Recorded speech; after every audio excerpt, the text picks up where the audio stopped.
那 Double 你要打快打，你直接找林小玉啊，真的。直接聊起来。小姚老师他们可能听得到哦。哈？你不是说有关掉吗？我觉得我不知道有没有关掉。我现在啊，等一下，还没开始，但是没关系啊，没事。对。啊，没有关掉，笑死！你那个 Stream Mix A 还是 Stream Mix B 其中一个关掉就没了，马上就没了。那个各位马上喷，有人马上喷哈！我该帮你设右下角，最右下角那个轨道关掉就好。快笑死！这个吗？最右下角。那你，我有点混乱。好，算了，反正大家都听到就开始吧。对不起，我疯掉了。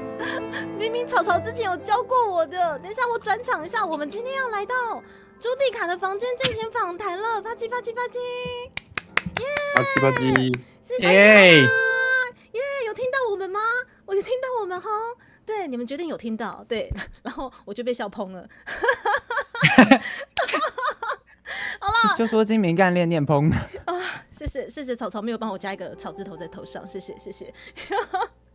好了，不好意思啊，因为我就草草之前有就是教过我要怎么关掉那个 DC 声音。不要一直 Q 我，不要一直 Q 我。有，我想说的是，我有学过，但是就是我只能说，才疏学浅，学不会。不承认他有教过你。对不起，他开始不承认了。对不起，你们这样开始不承认这个原创曲是你们做的了吗？这倒是不至于，这倒是不至于。就连原创曲都要舍弃我了。好啦，这个时间来到了1点09分09秒，请问大家刚刚有听到我们港都电台的嘟嘟声吗？嘟嘟嘟嘟嘟，对，那个是来自于我们大波老师送给大家的礼物啦，好不好？谢谢，今天我们这次的团队来到了猪猪的台湾文创主机的访谈。对，谢谢大波老师、武谦老师、曹曹以及毛毛老师，还有我们小欧老师，欢迎。老爸喂，套中岛，套中岛，老师你今嘛就乖，老师，我们大波老师头超大，对，头超大，我大头症，我不知道有没有大头症啊，但是是我们重要的制作人，所以可能还是稍微的要大一点，这样好不好？小桃啊，你看我自带马赛克。我们真的是，我们说粉随推，但是我们就是制作人员随老师，好不好？我们今天跟随着老师，我们变成了8比特，谢谢。只是这样，对啊，你们那个要放很大才会正常，不然的话现在超远了。没有关系啦，就是基本上我觉得你可以放半身诶。半身吗？你们大家想放半身吗？来，我觉得可以放半身，一般开台不都半身吗？对啊。我觉得，因为我想说，我怕说我们太大，然后抢了就是你们其他老师的风采啊，对不对？对，要不然就你们大一点。那个大头还不够吗？对啊，他只有一颗头哎，我们半身只有一颗头哎，而且眼尖的观众已经发现左上角有武谦老师。对。我最想 Q 武谦老师，我们欢迎武谦老师，我们这次非常厉害的作词者。武谦老师有听到吗？有听到。OK， 武谦老师，请问你是爬窗进来吗？你是这样吗？对，都可以。对，渐的飞行进来了。老师，这个是非常这个是命理老师还是命理大仙的这个造型吗？老师，武谦老师。对，我看到了，是，还蛮可爱的。对，老师，你知道这个是大布老师帮您准备的吗？是吗？对，你还喜欢吗？Double 准备任何东西都没问题。对，好挺哦。眼镜是柯南发光眼镜哎。对，因为其实原本这只娃娃的眼睛不是长得这样子，然后也是大布老师帮您准备的。而且这样会显得大宝老师非常非常的立体，完全一点都不模糊，全场焦点。我这个超不模糊的好吗？对啊，而且我们全场焦点不只有武谦老师哦，来，我们不模糊的也有我们的毛毛老师，我们这次的作曲者毛毛老师。毛毛。好，毛毛老师。好，毛老师，请问你那个你的琴上面的那只狗，要不要介绍一下？它是公毛猎虎，这就是以前是抓狐狸的嘛。对，然后台湾养的没有那么，就是它是一个小族群这样子。然后我这只算是小型的品种。他不是对，然后他就是不喜欢狗这样，他就喜欢小孩子跟老人。只喜欢小孩子跟老人这样子，不喜欢狗狗本身，他不喜欢他的同类就对了。他不喜欢比他小只，然后直接冲过来要闻他屁屁的。好，那如果是比他大只的呢？换他冲过去闻人家。好失控啊！好哦，那你要不要他的名字你要不要稍微介绍一下呢？那叫 Bibo 小妞妞。Bibo 小妞妞是我们毛毛老师的爱犬呐，好，我们以前有那个经营那个宠物部落客。真的哦，就是靠它吃，靠它穿。哇靠，这样狗明星哎。好，那妞妞现在应该也算是熟女的年纪了哈。我们不要说老，我们要说熟女，好熟女。这在那个叫什么？现在政府不是有一个叫做，我可以叫什么什么老年，是不是还是什么银发族吗？也不是银发。对。反正就是那个叫什么呢？万词穷。好，就是你说那个补助什么之类的吗？对，类似那种。长青。对，长青。好啦，就是我们就是对，就狗狗其实基本上我觉得可以遇到毛毛老师这么暖的主人，真的也是幸运啊，真的是缘分哈。好了，谢谢毛毛老师的莅临哈，然后紧接着来我们后面这3位非常的马赛克，非常的制作小组随我们制作人的这3位，我们先介绍我们压扁话的草林草，你要不要介绍一下自己？为什么是我先？明明就有那么大的一颗头。基本上不是小奥老师先，就是你先，但不知道我直觉告诉我，就是小奥老师他说他刚晋升完，他想稍微把这个时间先让给你这样子，对。get 到。嗨，这里是林草，然后我是偶尔兼差当录音师的扁掉的奇美拉，最近刚扁掉哈，有没有看到如此之扁？很扁呐，很扁。那个已经扁，而且今天还话速有点低。对，你今天扁掉又发币的。那个扁掉就算了，然后还一点话术都没有，一脸解析度不是很高的样子，一脸精明干练。好，精明干练，对，谢谢本频道口号，谢谢草。可是草这样，口号就是精明干练嘛。对，不准加蒙字，精明干练，知道吗？精明干练。而且草你才刚被压扁化，这样子会不会对你有点失礼？我们是不是把这个话术调回来呢？你觉得？我觉得你话术调回来，不然对观众的眼睛有点失礼，好像在看什么不该看的东西。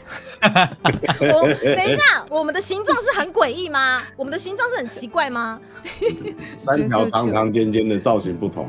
对啊，我们的等一下，但我基本上我们这个是非常清纯、和平、公平、公正、公开的台，我们不会有奇奇怪怪的马赛克出现，好吧？我们只是话术低了一点。原来是这样。那我把颜色也去掉好了。等一下。不是农历7月，我把颜色去掉好了。农历7月，这个我没办法哦，天啊，老师，你居然有这样的一个效果？我颜色去掉好了，这样子可以吗？等一下，农历7月，我的天，等一下，那我们投票表决一下嘛？我们到底要不要回去我们的话术？你们觉得呢？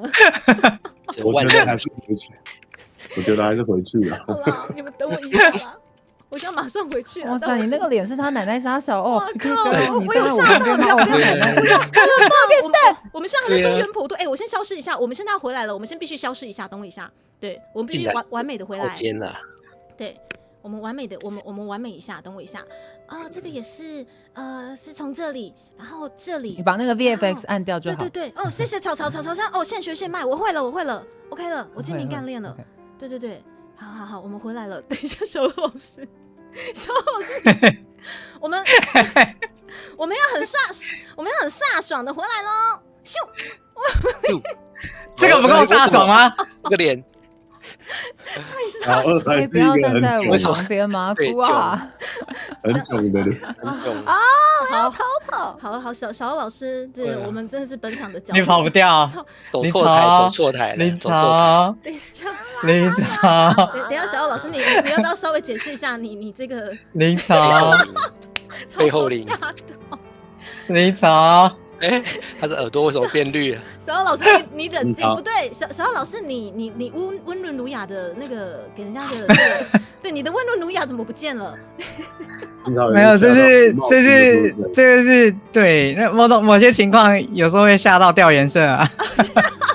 吓到掉颜色。不是，为什么是你吓到？是我们吓到吧，小姚老师。好了，我们欢迎这次二胡乐师小姚老师。Hello， 大家安，我是你们的 V Type 二胡乐师大二，大家叫我小二也可以。是的，是的，我们目前里面那个小姚老师最香，要问一下。他刚晋升完，晋升。对，我早上冲去 FF 一趟，现在冲回来。对，希望各位都有买到自己香香老婆或者香香推的周边啦，好不好？希望都有抢到这样。对，然后也要买，很重要。然后也感谢就是在今天可能不太方便第一台的今天，还是出现在聊天室的大家，你们都是我的超，谢谢你们，好不好？对，啪叽。那今天呢，基本上呢，原创曲也很感谢大家，就是算是对我而言是非常非常，怎么讲，百感交集的里程碑嘛。啊？为什么？这样吗？没有啊，因为我觉得对我而言真的是太水亏啦，您刚跳舞水亏啦，就是水亏啦。对，我的台语不够好，不要可以解释一下吗？你就当做要不要打波老师，你来该水几的下面写水亏咯，就是爽啦！爽啦，送啦 ，OK 啊。我当包不当款啦，都是看背机啦，完美啦，谢谢你们团队的协助。然后这次来，其实我有给大家访纲，可是说真的，我觉得访纲其实基本上应该现在已经不在访纲内了，完全放飞自我。不如我觉得就基本上我们是从3月开始跑这一次的制作嘛，对，那一切的缘分，我觉得要先从草草开始。草草又是你了，谢谢你，又我，又是你，对啊，对，你不要再推脱了，对，恭喜你！我说啥？我其实3月，这不是就不干我的事吗？说实话，我后面才被 Q 进来的。那你现在来这边做什么？不干你的事哈。后半段才被 Q 进来的。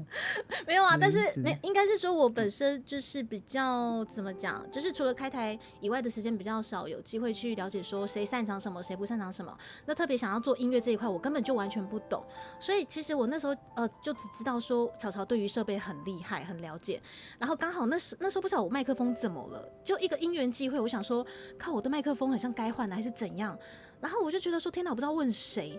然后我就突然想起了，就是可能去年刚好就是草草也有入围金 V， 我就突然想起了很优秀的草草，我心里想说，哇，这个草草他很像对于设备非常的精通，我就鼓起勇气问他说，不好意思，打扰一下，我可以问一下我的麦克风该怎么换吗之类的。为什么讲话要这样子？没有，我想要体现一下，我当时其实是很担心打扰到你。啊，不会啦，大家都同行，没有什么好打不打扰的。而且能被猪猪青睐是我的荣幸呢，龙心大悦呢。别这么说。这种场合就是那种商业互吹，好累哦。商业互捧，老娘就最擅长商业互吹了。我今天要吹3小时，怎样？我们都是精明干练的社会人，我们对懂的。我速速划了一下，你麦克风换的时间是4月4号。4月4号，对。不过那个时候在那之前，很像就已经有问草草一些什么的，因为设备来了，其实我还没有时间去弄它。对，所以基本上我是先问草草设备，然后才问草草。那想请问一下，我最近想要做原创曲，请问可有解？然后就啪的。然后我记得你原本好像是已经有，就是有心目中有一个设想，要去找某个团队制作，可是好像因为人家档期调不拢，所以才来问我，这样是不是有这回事？之类的，好像有吼。真假？对，原来我是 UB 耶。不是 UB， 对，不是 UB 哦，不是啦，就是那个时候很像，因为那时候就是有到处看他原来我暖成这样，不是啊，老师你不是备胎啦，而且因为重点是我就是没门路，所以我就只能到处探听，然后就是刚好就是反正我想说，设备草草这么了解，是不是也可以搞不好那边有认识的很厉害的音乐人可以引荐之类的。对，然后这个缘分就被牵起来了，这样子，对，所以就是超级感谢大家。对，我觉得这个真的是善的循环，很好的缘分，对，善的循环，非常非常棒的循环。对，所以就是好啦，不商业互捧的啦。我先问你们啦，那个中午有吃过了啦哈？确定吃过午餐了？我还。没，谁还没？我才刚到家，老师那边要我等一下再吃。你确定吗？你要不要先吃一下？我们今天对啊可以放，不会，哦因为我等一下就是结束之后有跟人家约吃饭，所以人家饿到掉颜色怎么办？又掉颜色。饿到掉颜色嘞。大家黑白。好，而且我没事稍微看一下小二老师的声音，我稍微再调小一点点的话，好，我打嗓门啊。没事。那目前为止大家的音量都还 OK 吗？还 OK， 如果有需要调整的话，记得再跟我们讲一下，好不好？对。然后其实今天我访纲里面有很多东西都可以延伸出来，对。但是我们现在已经天方夜谭，不知道聊去哪里了哈。对，不如就先从大宝老师。我们这次最重要的制作人，我是幕后黑手，我太太才是制作人。哦，这个我只能说好，不管怎样，就我们这我是对夫妻，总驾里，你总驾里。可是你看，大宝老师真的是非常资深的这音乐人吼。其实我觉得这些点子对我而言，真的都是非常的创新。对，可能对你们而言已经说哦好腻哦，就又是这些梗。可是对我们这个 B 圈而言，我觉得是很创新的。你觉得呢？你说你觉得是哪一方面？宣传啊，还有今天嘟嘟嘟啊，对呀。对。因为创新，我本来想了好多更创新的，但是有些好像不是很符合啦。当然，例如这个我们秘密，我们说不定下一首或是怎么样的。我最喜欢卖关子的老人家。好哦 ，OK， 所以这个不愧是老师。但我真的好像去翻了一圈，真的台湾的 V 好像真的没有出台语歌了。目前你说以原创曲来讲的话，是不是？对啊，有观众说你的声音偏小哦，我是最小的那个吗？我想说没关系，我帮大家调整一下。我的声音应该要从这里，我的声音从这里调整，这里最左边那一条。对，拉大。我会了，从这里对不对？应该可以吼。可以再大吗？好，我的声音，那我再上去一点。好，这样子呢？推到可能+3或+5就可以。可以吗？我这个好像最大了。我这个好像最大了，这样还可以吗？大家一卡卡的秀。好，应该是没有问题。好，不好意思，大宝老师，我们可以继续哦。对啊。好哦，对哦。没错，所以就是就是说这次猪猪找我，一开始他提了很多的 reference， 就是参考的可能范例吧。最后面呢，因为他那个参考范例，其实我听了我都觉得说，哇，这个人怎么怪怪的？说这个人怪怪。不会，我好了，我知道，就是可能会有点跳脱，说，哇靠，你在听这个东西哦。对，不过就是我也不是说听这个东西，因为一般人真的，我们如果真的说手支原创曲这个的话，它还是就是说文化的结合。你想唱台语，但是我们不能走太偏，因为祖祖一开始提的都是一些民谣，然后不然就是像闪灵那样子的，反正他的很明确的目的就只有要求说，我的歌里面一定要有唢呐。对，唢呐，没错。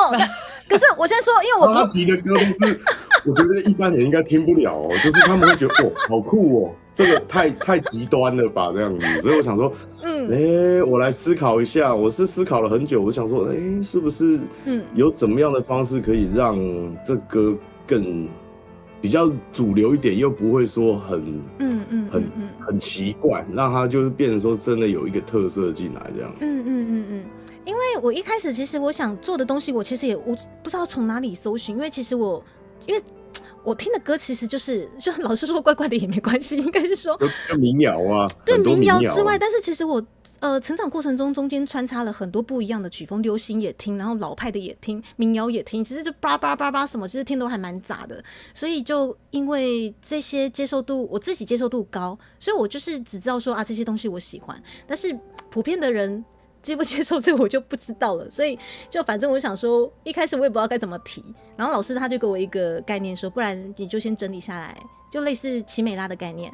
对，就像我们这样草像目前对的，我们中间这位又 Q 我，又 Q 我，对，又 Q 你，对，今天一直被 Q 很烦哦，对吧？就是要吧，就基本上就是大宝老师他也是一开始给我一个很好的就是引导说，你就不用担心，你就用奇美拉的方式，你想要的东西就丢进来，然后让他再去听这样。对，然后我就想要讲蒙太奇，不是讲奇美拉，一般是蒙太奇。我是蒙太奇吗？组合怪兽啊，我只知道奇美拉哎、我知道奇美拉。好了，不管。然后因为我想说自己又很希望说这次有可能一些民乐的东西啊，唢呐、二胡之类，这个是我自己比较坚持的东西。对，所以我就去找了一些可能 YouTube 上面就是可能该怎么说？我觉得这个好帅哦，什么之类的。当然我不会唱死腔啦，对，我有跟老师说我没有要唱死腔，我不敢，但是大概是这些吧。然后老师看了就这个对，老师还很委婉的跟我讲说这个我们可能要稍微调整一下之类的。对，我就因为我们我其实还是比较偏商业的，但是至少说你做出来的歌要人家听觉得酷，或是不能人家觉得说这个好像真的有点太酷了，听过就算了，你知道吗？所以我想说，那既然就是手织的原创曲，然后你又想说歌名那时候就定就是要跟你的名字豚足鸡的谐音要叫足鸡嘛，那我们就想说那这样子的话，我们就结合一下东西方，然后让它很酷。那我就去找了一些感觉，所以他其实前面的话，那一开始林朝听到第一版的 demo， 他就说这个是印度音乐，是不是？对我也是觉得，那个叫敦煌风好吗？西域风格好吗？对，他一开始跟我讲说是异域风格，我想说这个异域也太异域了吧，让人就是抑郁症都要发了。抑郁症那个抑郁啊，对，你们知道为什么？就是像异世界啊，或是什么其他的地方的那种感觉，就是西域风格，没错没错。对，因为这个就是这是我的锅啦，不好意思，因为我给老师的 demo 真的是太混杂了，其中有包含就是那种那种风格的东西，所以老师你是蚊子对，好，蚊子 OK 没有问题，对，即使是蚊子，对，有办法唱出异域风格也是很厉害，对啊，所以我才说蚊子醒来了，蚊子，我可以不要当蚊子吗？还有下辈子我打死我不要当蚊子。印度很多宝莱坞啊，对啊，宝莱坞曲风很屌对，而且我的观众不晓得为什么印度人其实也蛮多的，对，这也蛮酷的啦。所以就是这一切的一切，其实就是从这个缘分开始，然后接下来就是跟大宝老师就是很密集的在一来一往的讨论所想要的东西，然后才渐渐的就是说，我们的武清老师加入了，然后接下来是毛毛老师，然后接下来小奥老师也被我们就是抓进来之类的，真的都一个牵一个。对。那当初武清老师也是就马上被大宝老师抓进来吗？对啊，因为想说他这几年我跟他蛮好的，然后想说写词的话，他也配合过几次，但是就是说，其实之前的话都是一些笔稿的嘛，那这一次的话就想说要写台语的，那他毕竟他其实他住台北，但是他其实跟我一样是宜兰人。那其实就是台语也不差，但是就我在想说，你们这种西边的口音跟我们东边的口音写出来的东西会不会差很多？但是好像也还好，好像也还好因为其实我也不太懂东边的有什么口音，东边口音不是那个什么的啦，那个是上面的口音啦，那个是原住民啦，那是原住民的啦。要不然武谦老师，请问东边的台语有什么样的口音吗？宜安口音是比较软啦，它会有一些像，就大家比较知道的就是稀饭嘛，可能母跟那个 I 的音会特别重 ，I 跟安的音会特别重这样子。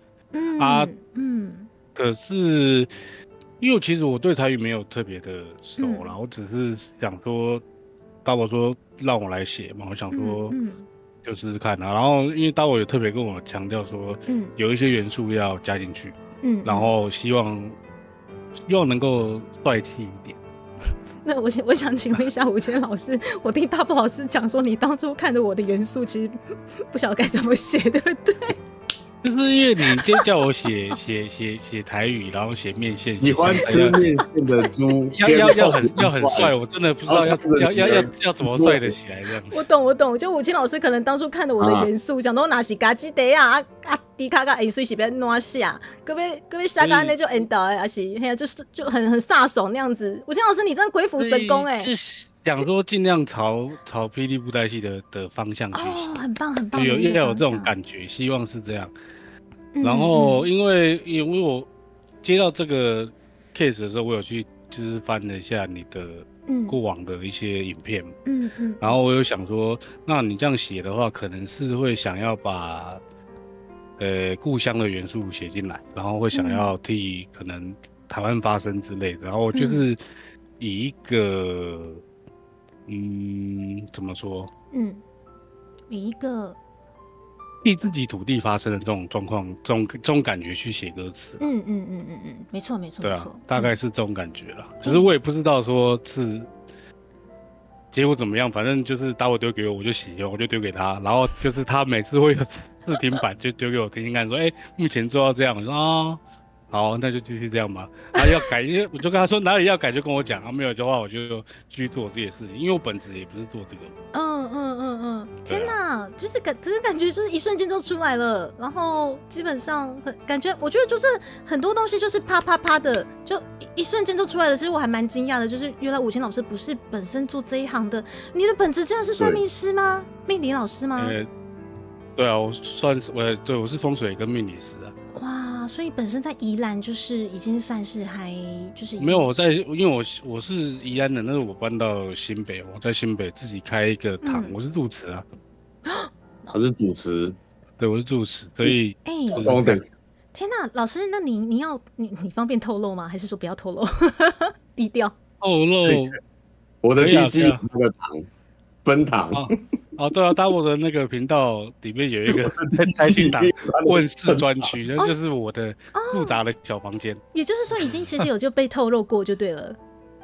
没有差，因为我做这个也是就是对，他是职业的接四方课啊，因为我是有执照的啊，我有道士执照啊，所以我没有关系啊。好，等一下武谦老师，那你也是道士执照，真的是道士？道士是有执照的，好酷哦！有。你要不要分享一下？还有命理师公会，好酷哦！对，武谦老师，那个你要不要直接把你的那个会出没的地点直接 po 出来了？po 在 DC， 我晚一点分享给大家。好酷哦！可以啊，可以 po 名片。对啊，没关系，你就直接 po 名片也可以。那你要不要稍微跟大家分享一下你的道士执照是要怎么考的？我好好奇哦。其实开始对这个东西比较好奇了。执照是一样的。对啊，这跟考虑的执照一样。要考一些科仪啊。就是你说传统仪式啊，正常的道士执照是这样考一些科仪，就是譬如说拜拜或者是祭品贡品这些东西有什么讲究，什么节日需要用什么，然后或者是说你像可能大家比较常在街边看到，就是你像你说八家将，跳八嘎囧，然后要踩七星步啊，要干嘛的，那些东西都是有一个制式的规范在里面，只是我是有考那个，但是我自己其实并没有这么的走传统的方式，因为传统的方式可能对我来说比较我自己没有那么喜欢啦，因为我觉得第一个比较场面比较乱一点，是比较移花啦，就是要很多仪式感这样。哇，对，仪式感很重，可是我也很懒，因为我也很宅。所以我就希望说你来问我现在还有很多都是线上问的，人家加我 LINE， 给我他的照片，然后姓名、生辰八字，他要问什么我看一看，让你直接汇款给我就好，我也不用跟你见面，没有关系。有之前也是有听过，我有一些姐妹她就是说可能姻缘啊或者是工作啊，她就直接写一个字哦，然后就传过去 LINE， 然后老师就可以帮她解了。好神奇哦！这个就是你说写一个字，那个就是特字嘛，因为算命有太多流派了，对。每个流派不一样，我也不能说懂很多，只是说在我自己会的领域上，可能算是还可以这样啊。我也做大概8年吧，也不算特别久了。好神奇！做这行做8年而已。那武谦老师是怎么跟大宝老师认识的呢？明明是命理老师，怎么会有跟音乐人认识的这个契机？玩游戏误一生啊！对，我们两个很宅，我们两个玩游戏，我们是线上网友。玩游戏误一生，好哦。老人家玩天堂，老人家玩天堂。OK。线上网友。那你们好，因为其实我很少玩游戏啦。好哦 ，OK， 那就觉得2个特别聊得很 match， 然后就反正就 OK， 对。他讲说不然就是都认识了，来我们家拜个拜啊。好。然后拜完之后就好像还聊得来，就变成我常去他们那边啊，他们偶尔也会来我们这边拜拜。原来是这样。好，等一下我先暂停一下。八音选股，谢谢哦。我们这位观众有赞助哦，而且是第一次在直播赞助，感谢你。他说卡甲这首歌真的很有韵味哦，已经反复听到快会唱了，给制作团队大大鼓励。猪猪的本土意识真的是很值得，谢谢谢谢，太感谢了。我们要感谢的也是这次的制作团队了，我真的是出一张嘴，从头到尾，好不好？对，我们真的是要感谢这群伟大的老师。那我想请问一下，那为什么大宝老师又会知道武清老师会写词呢？他刚刚一直都没讲啊，他是国文系毕业的啊。哎呦，你也太谦虚了。他是文人啊，他就是有文化的人。难怪哦。啊、那也就是说，大宝老师说，哎呦，国文系，哎呦，要不要写个词之类的，这样吗？就是可以试试啊，所以我之前才说，因为我自己我是我宅嘛，那我里面其实也有版权部门，然后想说，常常会有一些笔稿啊或什么的，然后之前有其实他5000也有写中过这样子啊，想说，这次原创曲的部分的话，我们就拿它来练刀，但是结果是不错的啊，因为我们都会一起讨论一起盯嘛，因为对啊。真的真的，而且是一瞬间啪啪啪马上出来哦。那武清老师，你对于这一次我们的这个原创曲的成果，你给几分啊？因为其实我中间我是几乎是纯粹负责写词，然后等到听到成品之后，我是还蛮惊艳的啦，因为我不知道说，原来。因为第一个我不是这行业的人，我不知道做歌有这么多的makeup，也不知道有这么多的步骤，我只是很单纯的做好自己的工作，但是我听到之后，我就觉得，这个从配乐啊、作曲干嘛，任何的部分都有好像有把作者想要表达的东西表达出来，我觉得这个东西是每个老师配合起来很厉害的地方，这是我一开始没有想到的，但是我自己是觉得还蛮荣幸可以加入这个团体这样子。我才要谢谢武清老师的协力，真的很感谢你，因为你丢过来之后，我没想到，我原本想说你可能丢过来的词，真的是蛮诙谐的，就我没想到你居然有办法用那种真的是很江湖、很布袋戏的风格把它丢回来给我们，我很惊讶。为了要写的帅一点，我又赶快去翻了很多布袋戏的定场诗，然后翻了很多武侠小说，想说那怎么样会比较好一点。真的太感谢了，而且每个老师的速度其实都很快。你知道我们这一次就是可能稍微有花比较多时间成本的，反而是在就是在那个什么发音的矫正，还有就是说发音啊，对对对，就是说尹春娜老师的部分，我找时间奔门拜访一下。对对对，就这个部分也很感谢这次我们就是发音的这个算是顾问嘛。嘿，我在找时间。一开始有说那个我们这个台语这个校正，就是说这个正音的部分要找谁嘛？因为我很熟的就是台南帮的大基老师。但是那时候我正在问大基老师的时候，他那时候刚好去美国巡回。对对对。可是我想说，那我就密一下我的老网友好了，就郑先生，就是很春那老师，嘿，然后我说这个对这个 POX 应该是蛮热心的，我就先问他，然后他也说，他如果有时间可以帮我们看，然后他也是很客气，他说有时，因为他白天要开店，然后晚上9点半之后才有办法来听，然后来协助，这样他说可能会慢一点，就他隔天就给我了。对，每个老师都不知道在快什么的，很快，你知道吗？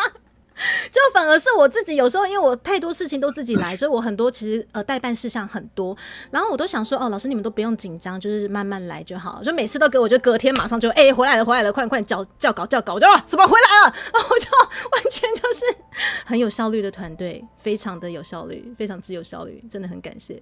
然后毛毛老师也是时间上我们真的没有压力。对，因为我其实就是3月，你说什么啊？曹操你说什么？说好羡慕时间没有压力哦。这个原创曲，你看3月问的，然后我那时候我们就问迪卡嘛，因为我们做事要先知道 deadline， 然后有多少东西要做嘛，你歌要做，然后你要曲汇，然后你要 PV，然后你要想各种奇怪的宣传，所以我们就说，那你这个的话，你就说来得及报那个嘛，今年的金币就可以了嘛，然后你那时候8月底前，对啊。对，然后你就很迷信的先去看了一个日子，就说我们就是要8月20。对啊。然后我就定好日期，就8月20啊，我们就往前去，就是其实 demo 2-3个礼拜都出来了。那 demo 的话，因为我老婆写的嘛，她是作曲的，那个 demo 就是真的很 demo，就一般人听不懂的，就是只有旋律线跟和音。对，那时候我们有给猪猪，我是没有给猪猪听那个版本，后来我有传答案给他。其实也不会很难懂其实还好我觉得。对。哇，那是你灵智开了啊！如果你是一个客户，你是一个刁蛮的客户，然后我们的甲方就会说我没有想象力，我完全没有想象力，我不想知道它是怎么样子的，你可以给我一个我们听得懂的吗？我居然可以刁难是吗？早知道就刁难了。好写实啊！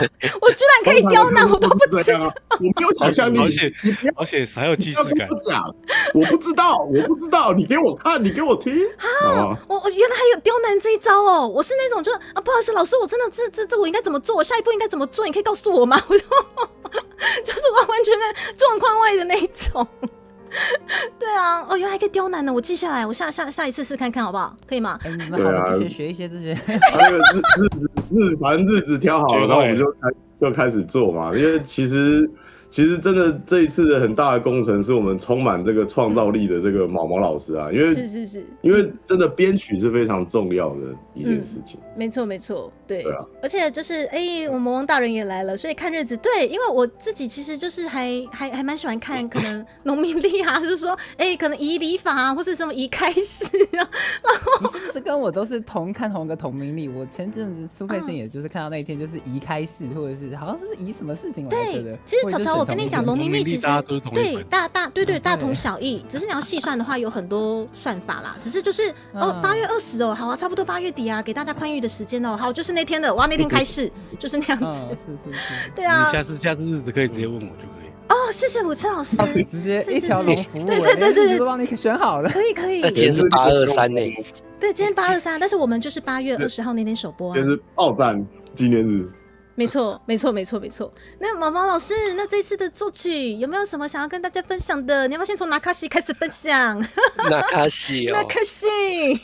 西，我本来当初是那个有去请教一位那个老师，就是我们那个五月天的键盘手的老师，因为他们在去年有做一个那个音乐协会的专访，很多就是台湾的那个音乐圈的达人，然后他们就是年纪就是大概至少都有50-60岁的这种，然后他对前面的华语音乐他们其实都非常有贡献这样。那我刚好听到就是纳卡西，我就搜寻刘清池老师这是什么呢？然后就对，然后我就听一下，然后那些纳卡西音乐，就是包括我在比如说小时候在一些乡下的一些那种颠簸的公车客运上面就会听到那种音乐，我想这个人他还存在，然后我想什么叫这个人还存在？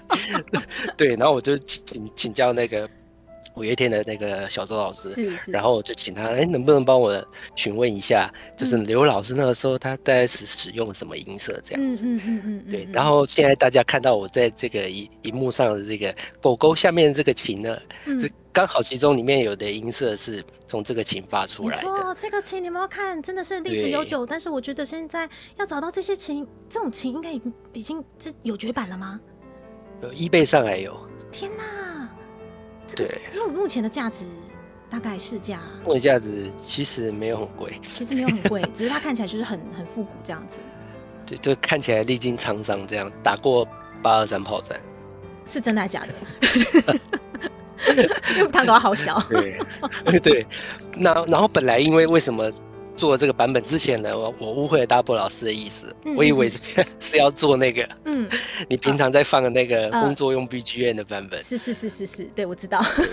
所以就做错了一个版本，然后后来发现什么原来是原创曲，好赶快马上快速也是快的修正出来一个真正的版本。毛毛老师，我有听到就是错误的版本了，其实已经是完成品了，你知道吗？已经是完成。这个速度有多快？对呀。然后我想说不好意思，怎么就是因为毛毛老师很像，就这边也说就拿去用干嘛，可是我还是不好意思，对我现在就拍谁。那就是很好用这样子，对啊。然后因为像之前刚刚提到那个就是 demo 一开始嘛，因为我以前其实这个就等于这个职业就很像是一个音乐水电工，要常常去解决一开始人家一开始哪里音乐漏水啊，哪里师傅救命这样子。对，所以什么奇奇怪怪特殊的一开始的状况都遇过这样子。对，然后我接到这个 demo 的时候呢，它就很简单，是一个旋律乐器嘛，可以跟一个钢琴。对，然后因为那时候大宝老师给一些参考范本，然后我就想说，要怎么来做修饰呢？这样子。对，然后大家现在开始听到最终这个完整版，它的那个前奏有一个云雾缭绕、修仙森林的那个感觉。对，那个是整个歌曲已经完成之后，然后大宝老师就说，我想要放一点在就是修仙的那种感觉的音效，这样放一点 Foley 就是 ambience 啊，就是环境。有啊，我想说奇怪，最后的版本让那种鸟叫声。我就帮他找了好几个鸟，你知道吗？有啾啾啾，有啾啾啾，跟啾啾的这样子。然后我就都给大宝老师。我说北拜呢，跟我那个鸟叫声哦，环境音效呢。而且也谢谢，就是我们观众有就是 Q 出来，我刚好原本等一下想要给大家科普一下的。我们刘清志老师在今年的金曲奖是特别贡献奖得主哦，真的是非常厉害。他拿卡西是真的是非常有深度的，网上可以找到他在台上全台语的支持影片，真的很推荐大家去看。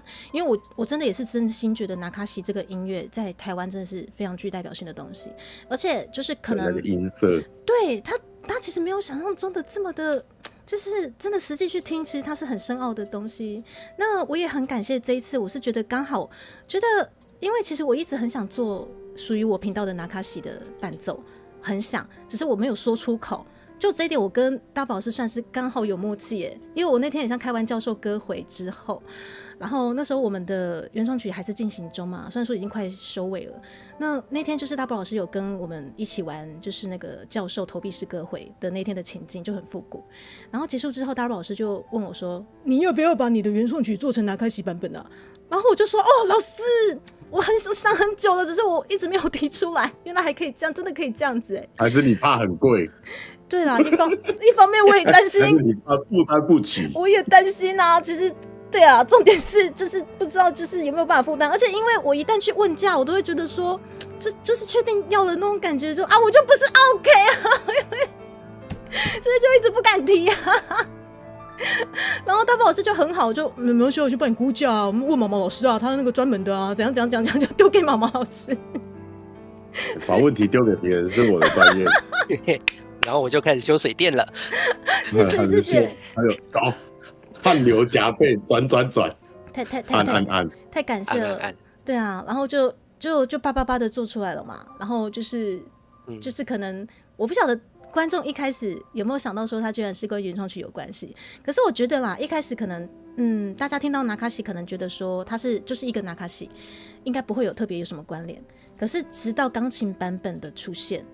好，我觉得大家应该多多少少就感觉有点不太对劲了这样子，对啊，那钢琴版本的部分感觉毛毛老师也是啪啪啪的就出来了，是，就是我水电工啊，别这么说，非常厉害，就是水电工，但是因为原来的那个原始的原创曲的就是最终版本，它其实那个方向跟定位很明显，所以其实在改编上来说就其实不需要做太大的更动，只是说那个整体的那个落差，那个要很明确的让这个主歌跟副歌的那个就是情绪的落差就非常明显这样子，对，然后其实就是越简单嘛，然后越在地越国际化这样。是。可是你这个钢琴版本很惊艳的，就是另外一个风格了。就大家听到，其实居然有办法把拿卡西又是这样子的另外一个呈现，所以他们开始觉得奇怪了，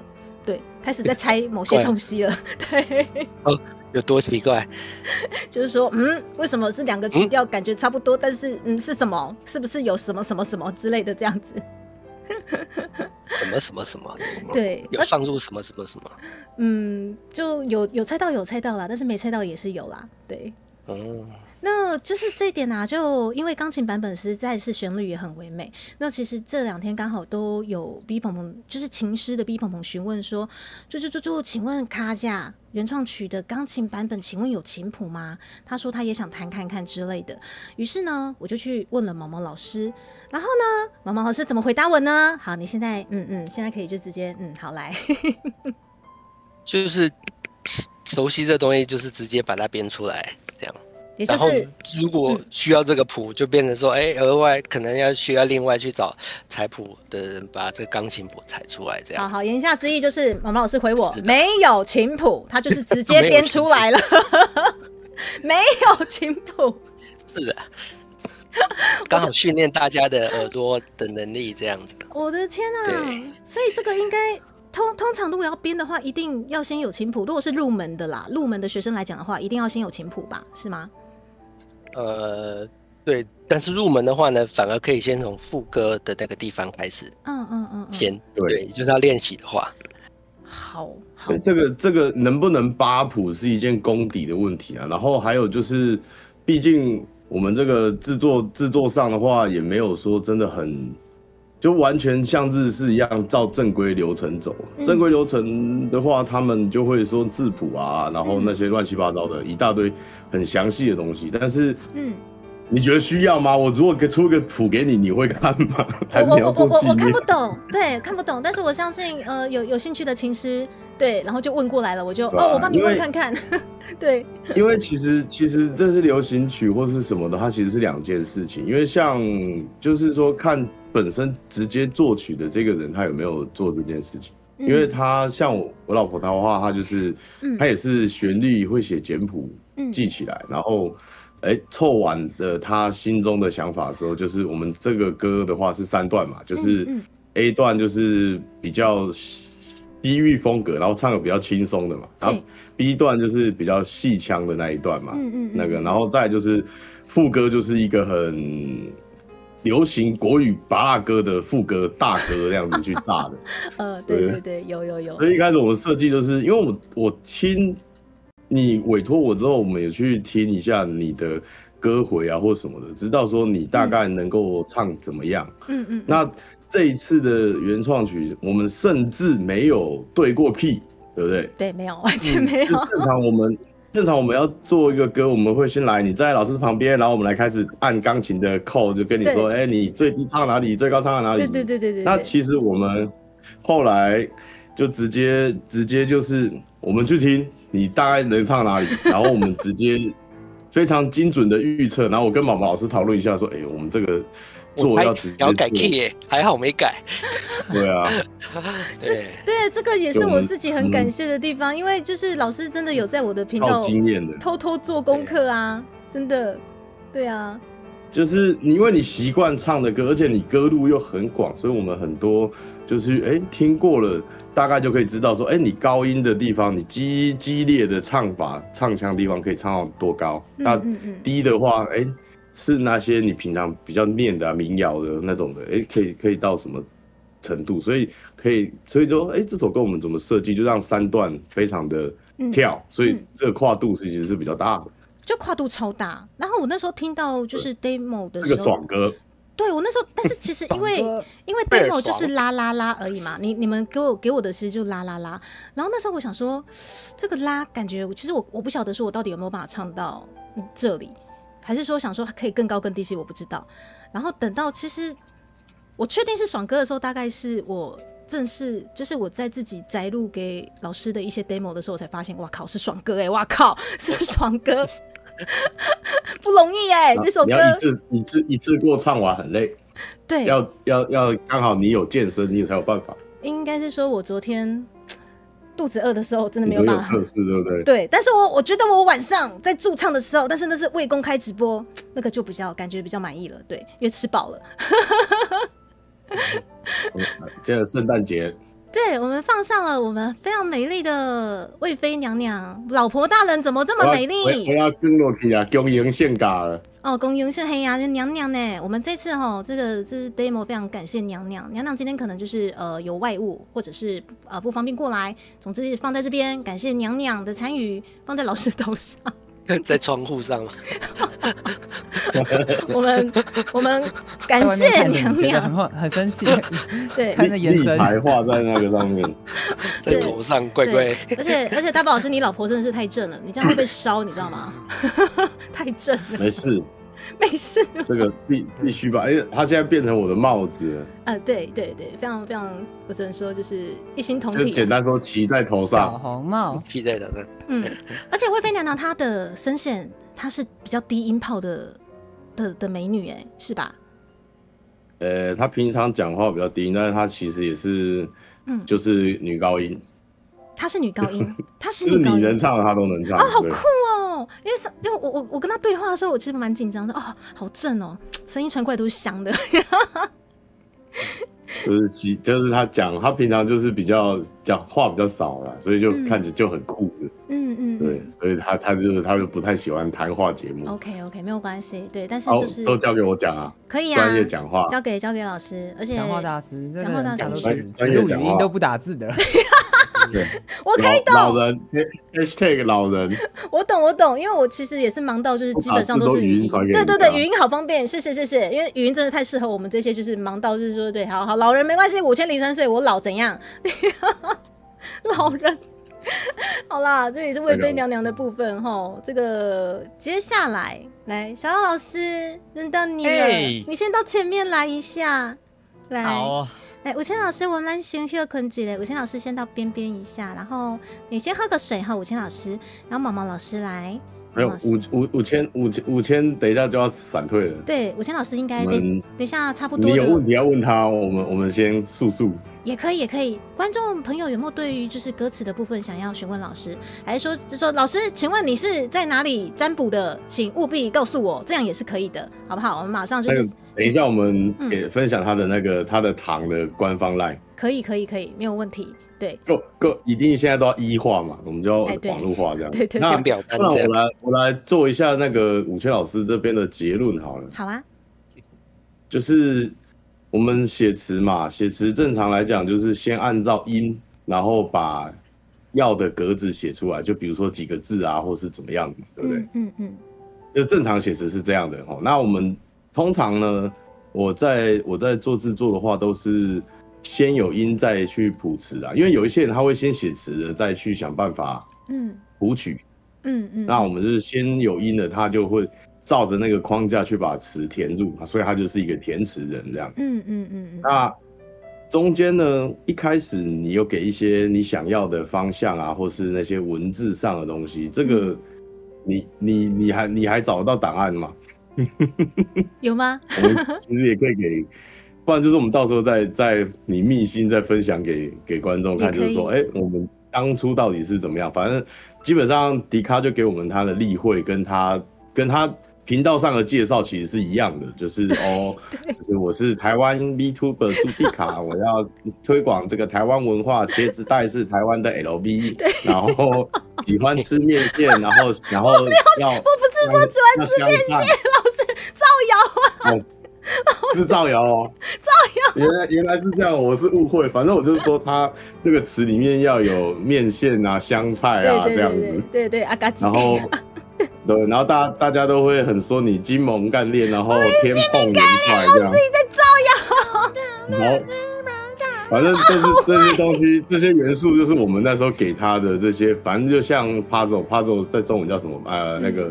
拼图啦，就猜谜这样子，就把它组合起来。那正常的歌完之后，其实还有歌词解释嘛？对。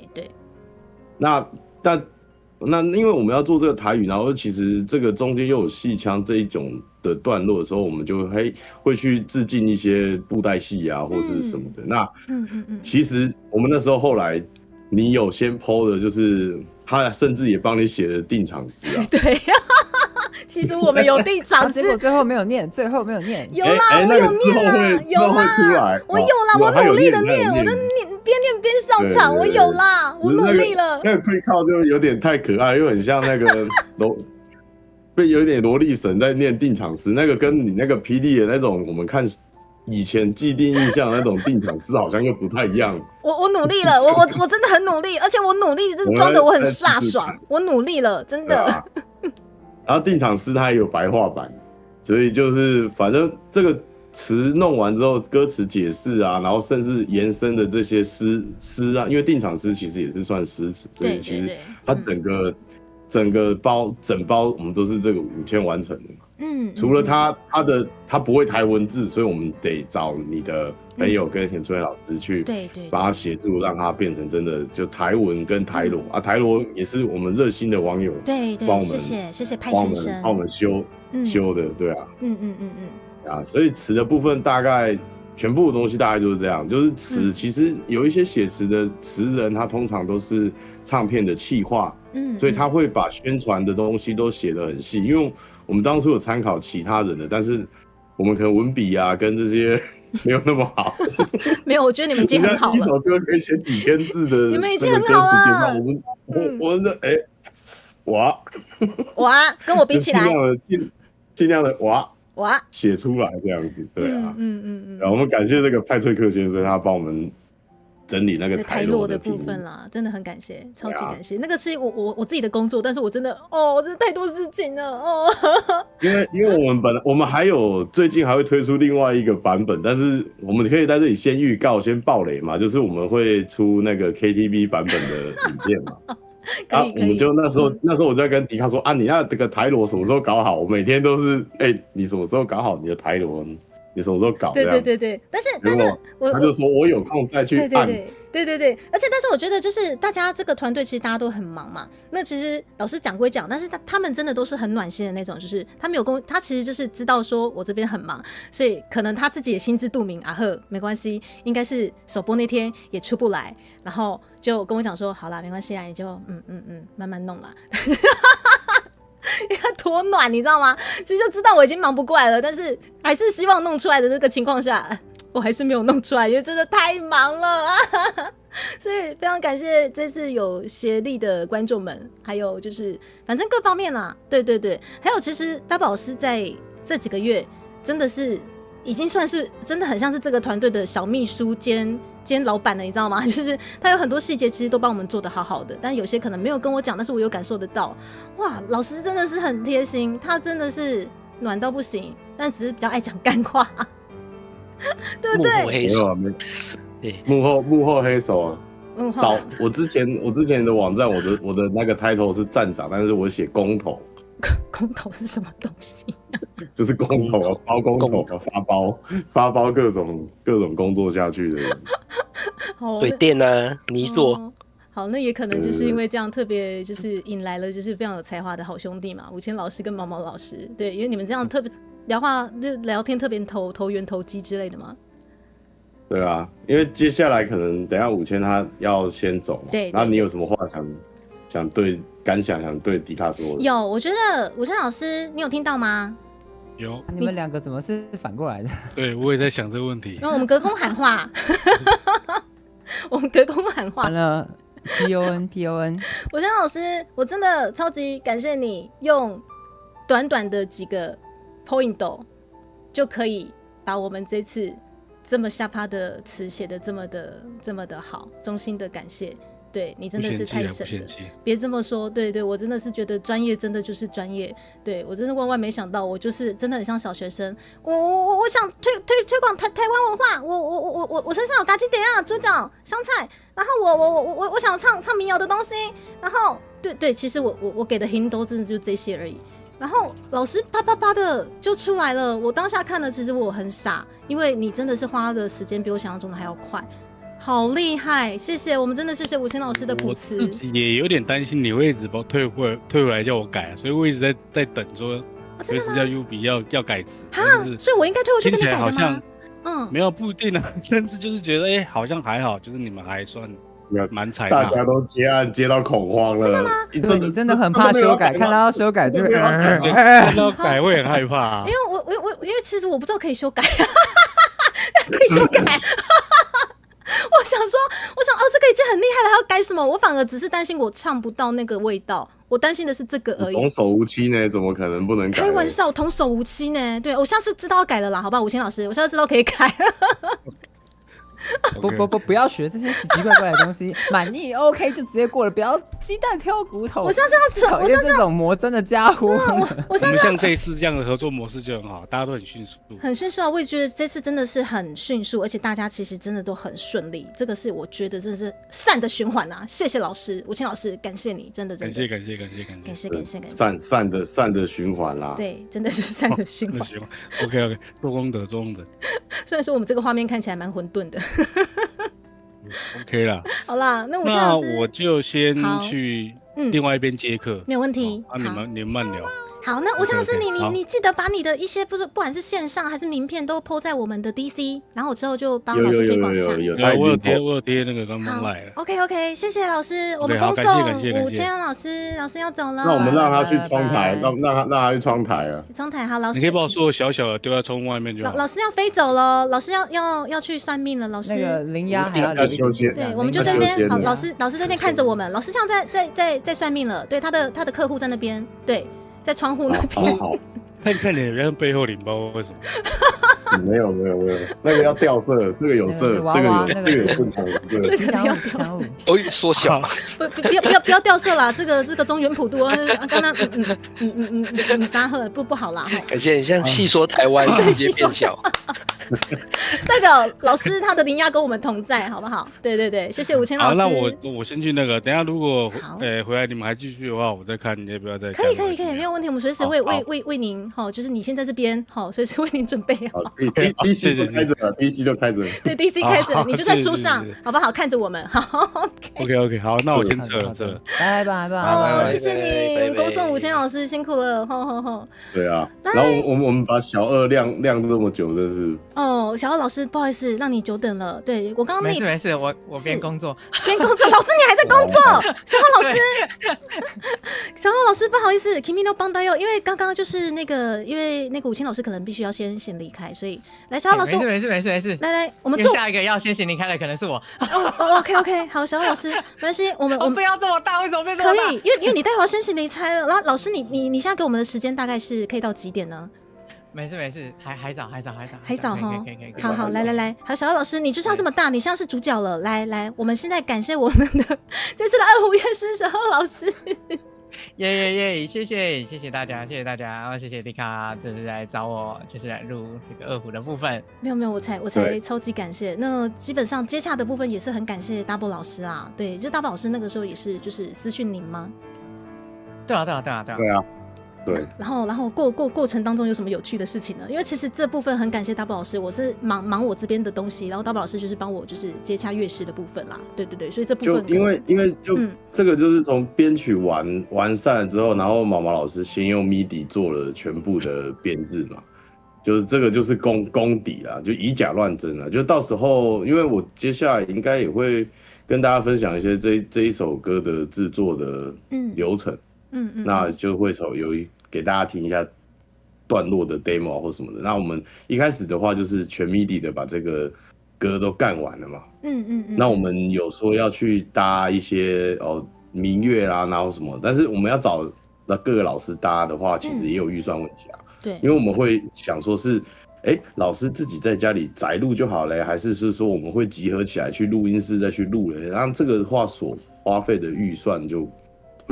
会差别蛮大的对，那论据变很大，对，没错，对啊，那一开始我们就想说，我们要秉持一个台湾精神啊，勤俭持家，不能大手大脚的花钱，勤俭持家，我们不能就是这个东西真的，你愿意找我做，你敢找我做，就代表说，你手骨就大鸡呢，因为我就是头上写了很贵2个字啊。我其实不知道老师的收费，其实，但是这还是终究秉持一个哈嘎精神啊。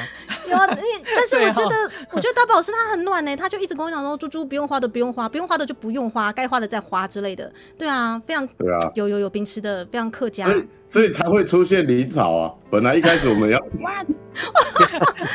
这样子，不是你这样子，就是备胎，怎么可以这样子？不是备胎啊，因为刚好我们就有一些情况，所以我们后来就没有去预约录音室录音嘛。因为就是还这首想歌的话是下南部是不是哦，我跟你讲，对啊就是我的锅，因为其实刚好就是那一阵子，我们家人又 COVID-19 又确了，我真快疯掉了。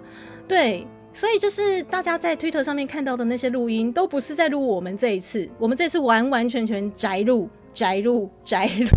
所以也就请各个老师摘录了。那我们乐器后来就是本来想说，有什么能搭的都搭，但是后来想想，就是因为这次就真的对小二比较拍谁啊，因为我们的二胡大部分就是在衬底的部分，所以我们之后势必你要再存钱出一首二胡多一点的啊，是，为了小二老师，集资条，集起来，然后马上开起来。可是我觉得即使如此，我其实听不太出来衬不衬底，我只知道说很多细节。对，其实小二老师也花了很多功夫在里面。就是段落出现的，其实段落不多真的不多，真的不多。可是我怎么我觉得那个时候还跟大波老师说，我可以自己加吗？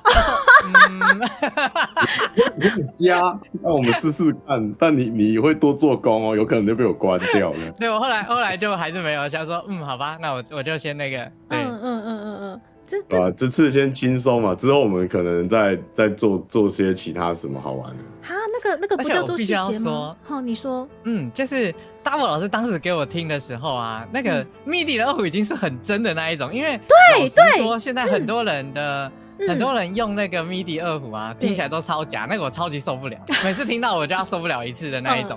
对，这个就是很多人的曲子其实都听得到，就是包含一些就是很有名的曲子里面的二胡可能都是假的。是。然后我其实是超级受不了这种事情。但我听到大波老师，我说哇，你这个二胡听起来很真哎。所以我那个时候，其实我听到 MIDI 的时候，我就奇怪，我说我奇怪，我们找乐师了吗？应该是还没吧。对啊，是真的颇真。对啊，所以有观众说小二老师的声音比较小哦。好，来，我们把它刚刚再往上调一点。他可能调刚刚拉太小。对，我刚可能拉太小了。来，我们再讲一下。来，小二老师现在应该。喂，嘿，好大，嘿 ，compressor 的感觉。有大了，有大一点了。对。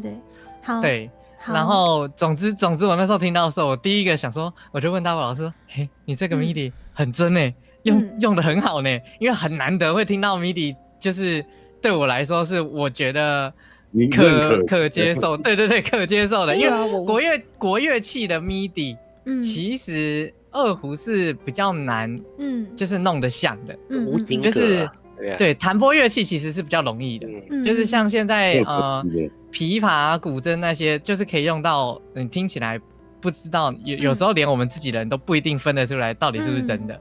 对。但是弦乐器的话，真的很明显，会超级明显，不管是那个音色，那个音色还是它的演奏法弄出来的那个一些微微的细节，那个都听得出来。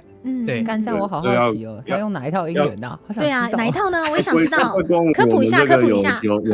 有细节控的这个处女座的毛毛老师。来，毛毛老师。我也忘记是哪一套了，但是就很常用的那一两套。很常用的是哪？是空音吗？还是其他？曹操说什么？曹操有点小声。我说是空音吗？还是哪一间 ？Audio。空 Audio。哦，不是空 Audio。不是空 Audio，那是美国。因为那有点 Can Audio 这样，不是。Can Audio。Ample 的下巴。还是 Ample 上的？也不是，都是老东西。那他们真的就是取样的，所以是真的没错。三体的吗？三体。三体这次没用，下次会用。下次用三体。三体还没出，那时候三体还没出。OK。你看，就是这群人每次就是聊这些东西，我完全就是不懂，我就是黑人问号，我才说我是出一张嘴的，我出一张嘴的。MIDI 的细致度其实可以调到很细，但是就是要很大的工程啊，就是很对啊。你音源就算买回来，你后面去做的人那么大声，我吓到了。对。林潮的声音你可以自己拉啊，毛毛，你可以自己拉那个林潮。如果林潮比较小声，对，你点右键，头像点右键。他的头像。对，他的头像点右键，有看到？有一个音量条，对，你可以自己拉，对，那个不会动到迪卡那边，那个只动到自己。老人家 DC 教学，谢，不会用，感谢 DC 教学。不会用 DC 啊，我也不太会啊。对，总之那个因为有些人就算音源用，就是现在大家讲了，然后可能现场人买回去了，他也用不出一样的效果，因为那个还是得细调。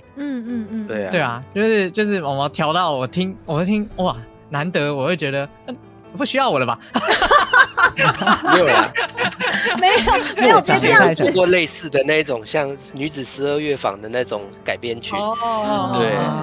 所以对那个已经被好怀念的游戏词哦，已经被曾经的词甲方有超过一次了，是不是？都被社会毒打过了。确实会毒打。被毒打过一次，对，这真的是要被毒打过一次才会，就是后面就会发现哦，做出来会长这样。天哪，我真的是很和气的甲方哎！我下次稍微刁难一点，是不是？我必须刁难一点。你为什么要学这些你也我是好的？又来怎么想要讲，我不会刁啊！我每次回来不是啊，我每次回来我都跪着听啊！我到底要怎么刁啊？我从何刁起？想要蓝天一点的感觉。你窗口是我你确定你刁得了？你可以，你不被我反击吗？我基本上我每次，你放心，老师，我每次都跪着听啦，我实在是找不到，找不到可以刁的地方。你也要知道怎么刁啊！这种东西通常都是你也要知道你要的东西要怎么改，你才有办法去刁人家。的确是真的，对。对啊，然后总之这次录其实段落，我觉得就是一开始觉得不多，本来还跟大家说我可以自己加嘛，后来讲一讲想说好，那我就先照这个，因为一方面是某种程度上会先尊重一下作曲家啦，就是他如果不希望加的话，那我就不要特别乱加，因为以往我录的经验通常会是找我的。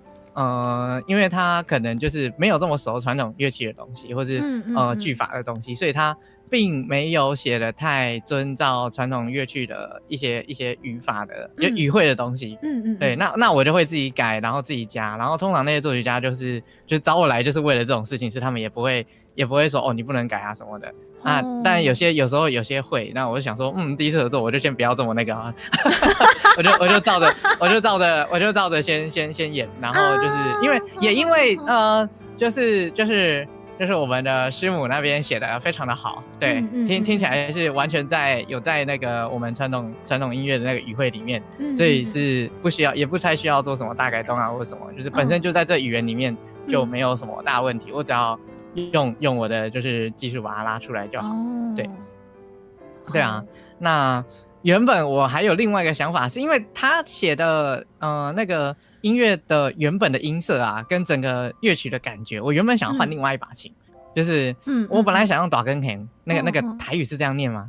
就是歌仔戏那个大广弦。大广弦？对，那个东西叫大广弦。原本是想用那个拉就对了。对，因为那个音色会。我自己是觉得会更符合整个曲子啦，也就是说，它感觉也是二胡的曲调的那种感觉吗？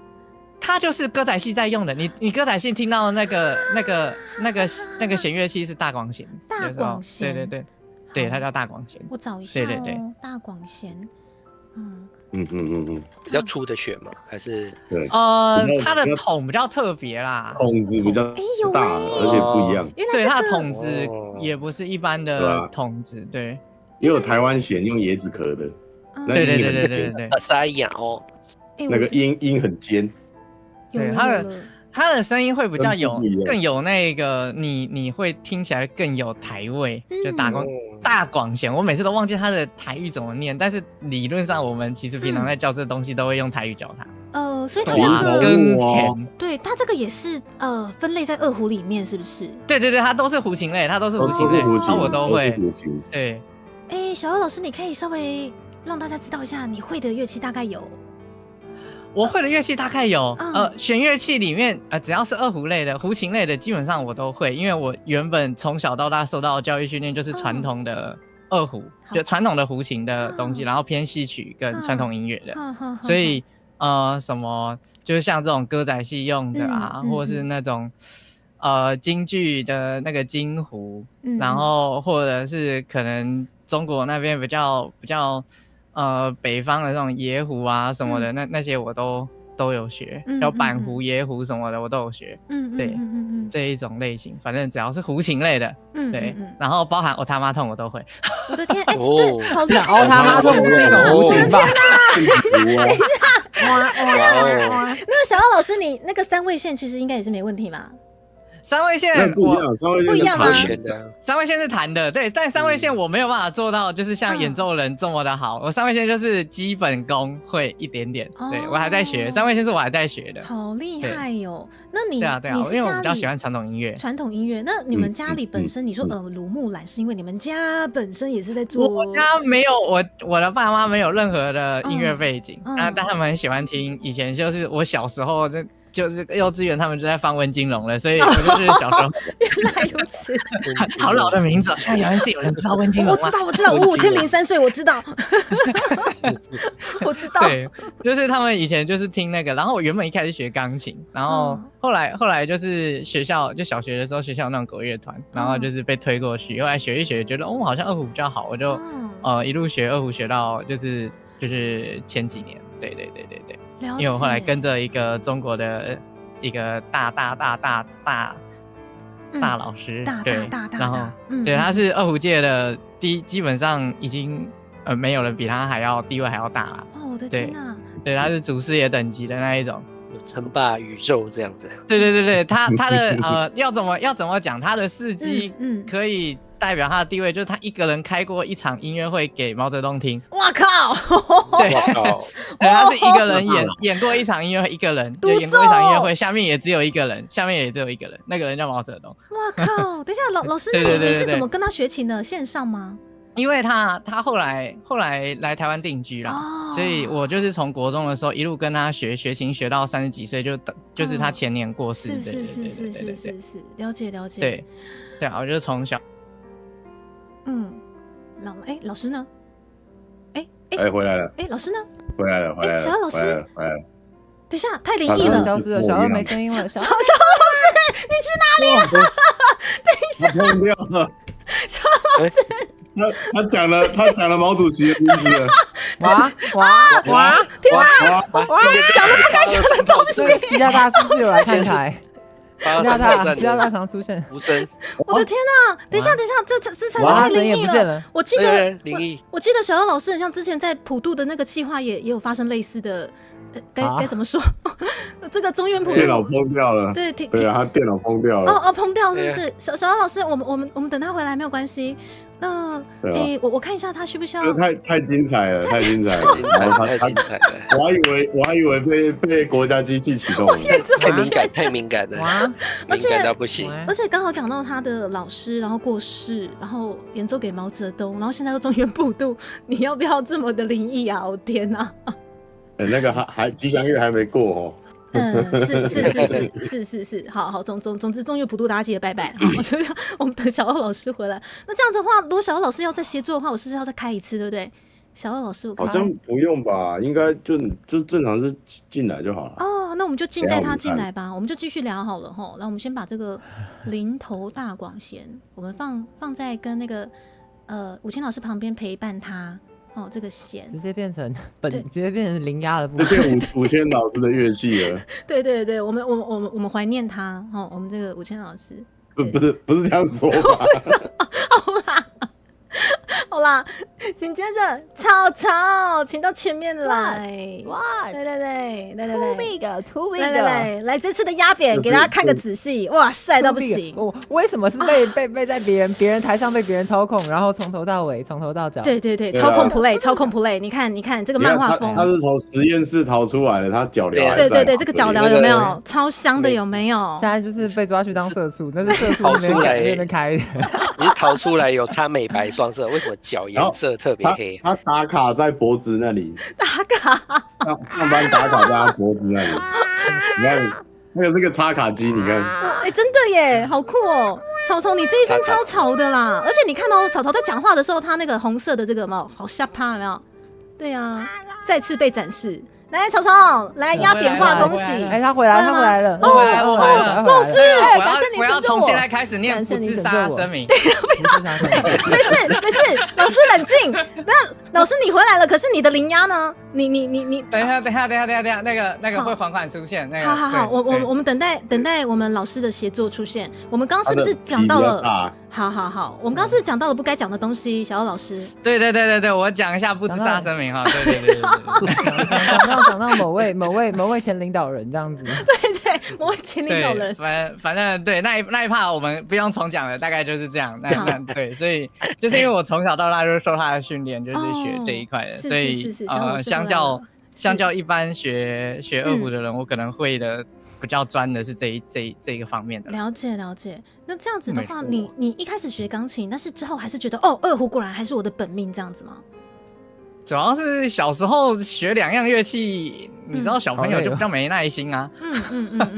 好累。对，所以以前就没有学2样乐器。原来如此，那你就想好啦，专精二胡啦。那你们家人就是基本上你学什么都 OK 啦，这样子。对啊，因为就爸妈觉得就是多学一个就是专长。那现在他们知道你在开台之类的吗？知道，他们早就知道啦。他们今天有来看直播吗？他们有来看直播吗？他们平常就是他们没有这么的会用3C 产品，但是我有贴给他们听，对，就是这次的合作曲目，他们很喜欢。真的吗？对啊，太好了，因为基本上很像那个老人家接受度都还蛮广的，台语真的很有魔力。这首曲子特广吧？我觉得这首曲子。我觉得是一个很能出圈的曲子老实说，我其实是我自己要的东西，我觉得被具象化了，所以我很感动。可是因为我其实不太了解市场啊，这可能要问老师们，这市场就是接受度怎么样？我已经尽量让这个东西是比较平易近人的。我觉得是很能出圈的啦，就是这已经不怪啊，就是它比较吵而已，但是它并没有说很别人，还是比较流行的。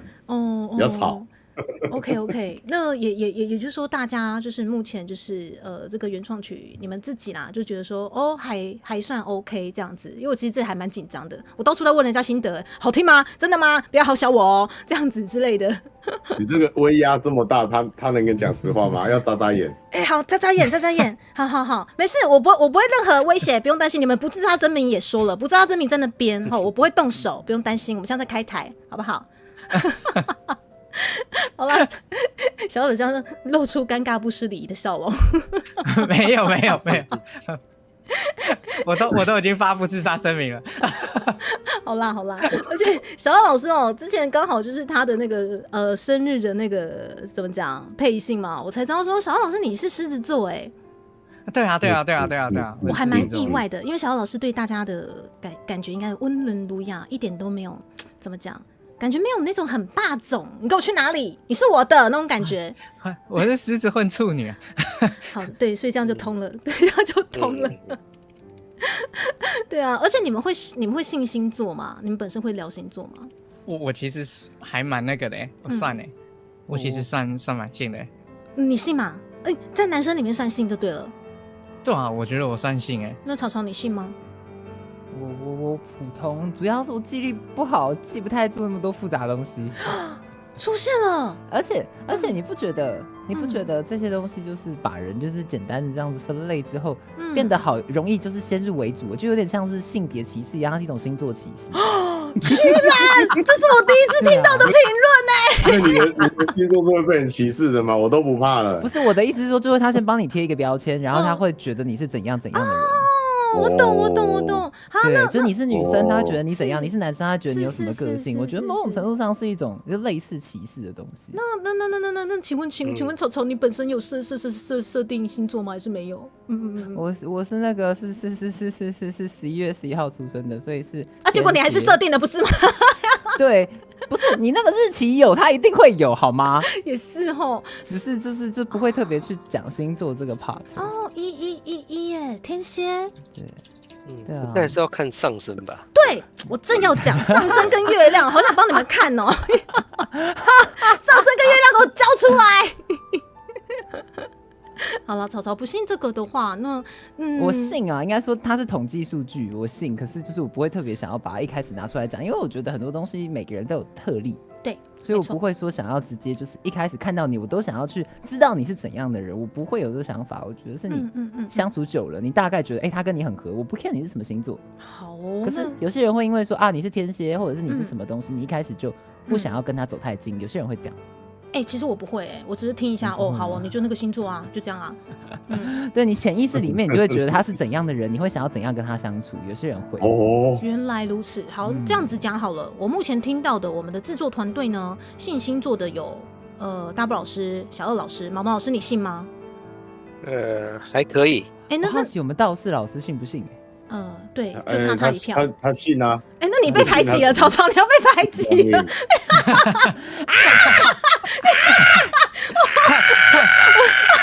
快改口！我自己消失。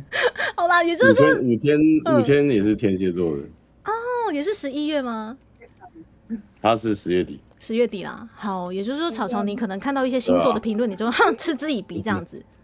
嗤之以鼻。好可爱哦。你这个皱鼻子很灵活现的。对啊，活灵活现的。感谢爸爸，感谢爸爸。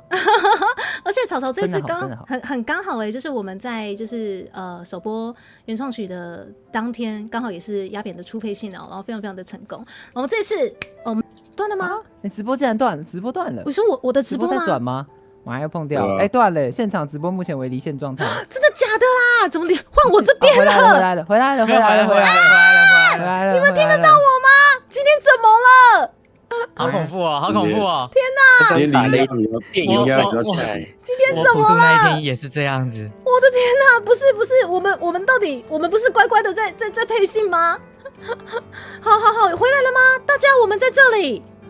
我们在这里，我们是要先发表不自杀声明。我们在这里。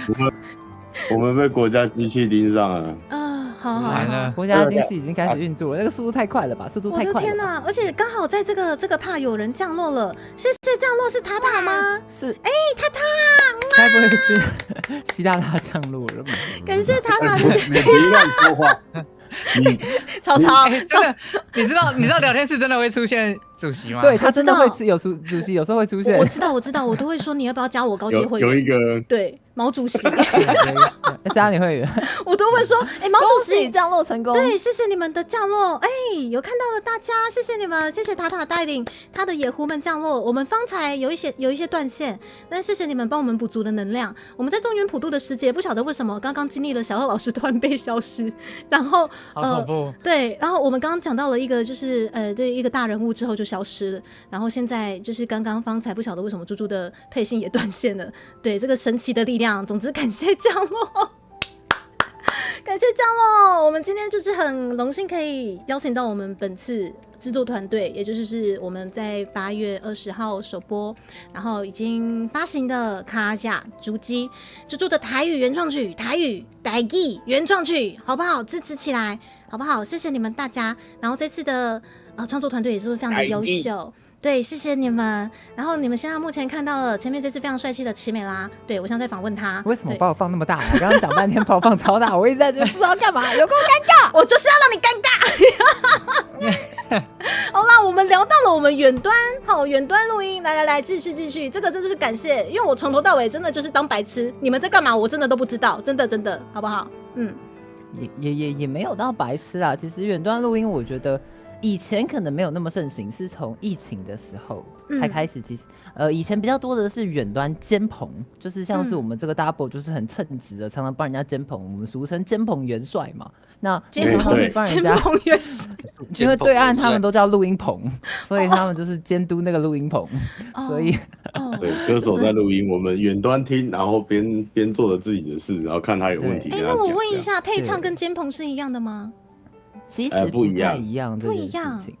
然后那个时候他要指导啊，对啊，一个是要讲话，一个是就是听，然后有问题，然后就是出一张嘴。所以 Double 老师当天是配唱还是监棚呢？我觉得是监棚，偏监棚，偏监，然后也是配烂，都有。然后对啊，主要还是就我跟毛毛老师先就是监嘛。对，那你跟林朝在那边搞啊，我们就林朝就说忙的要好像哪里怪怪的。我们是 fantastic 的，现在2点半哦，注意一下。大家先好了，先煎后配这样。可是先知后配听起来好奇怪、可是我想说的是，因为我当下其实搞不清楚状况，我只是按照指令做事情，但草草忙得要死，草草完全就是只能说是我们那个时候就是在配唱的那个时候是最忙碌的工作人员，先给他啪叽啪叽一下，辛苦草草。啪叽对，因为整套软体整个就是原文，我根本就看都看不懂。然后原文感觉像是猴子会念的。好啦原文不是啦，英文好不好？英文，你不要学这么像好不好？记的那个鸡的之语啊。好了，不管是原文，我就看不懂那个操作或什么的。然后就是我就是听，就是可能毛毛老师在讲，然后什么专业术语，然后大宝老师说，林草你那个什么调大一点，什么叭叭叭，然后林草说等一下，等我在弄了，等一下。就整个超级慌，现场一片混乱，然后猪猪还一直数次肚子突然很饿，对，他会一直说他饿，我说哦好，因为我就是真的很容易肚子饿，我真的只要没有热量就会唱不好啊。而且印象最深的一次就是那时候我们真的是第一次宅录的时候，我真的是唱到肚子超饿，对，然后之后真的不行了，然后草草跟我讲说，不然这样好了，猪猪你像是站着还坐着？我说哦，我像是坐着。来，你站起来，再撑一下，再站起来。哦，就是这个站起来，真的是救了这一首歌，真的站起来，我完全就是太棒了。对我只能说，这个 power 就不一样。对，因为通常我们是坐着唱歌习惯了，我们忘记我们站起来，全身力气就有办法使上了。谢谢草草。你上课都是站着上课的。其实我上课是坐着上课。真是你坐着上课吗？也太酷了吧！我以为上课会站着。没有我们其实一开始的发音练习都是以。就是肩颈这边先暖身 ，OK， 好啦，但是就是在唱的时候，有时候坐着，有时候站着。可是我通常也是坐着在上课这样子。先从肩颈再到全身哦，哇，怎么这么好？好酷的一个。等一下，老师你在讲一些奇怪的东西。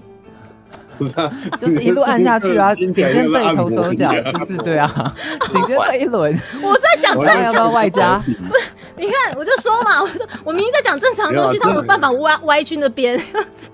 真的唱歌老师他会一直叫你按摩你的嘴部的肌肉，因为其实没有训练、没有锻炼的话，你有时候你是真的很容易。练个10分钟，你就会卡住，会抽筋。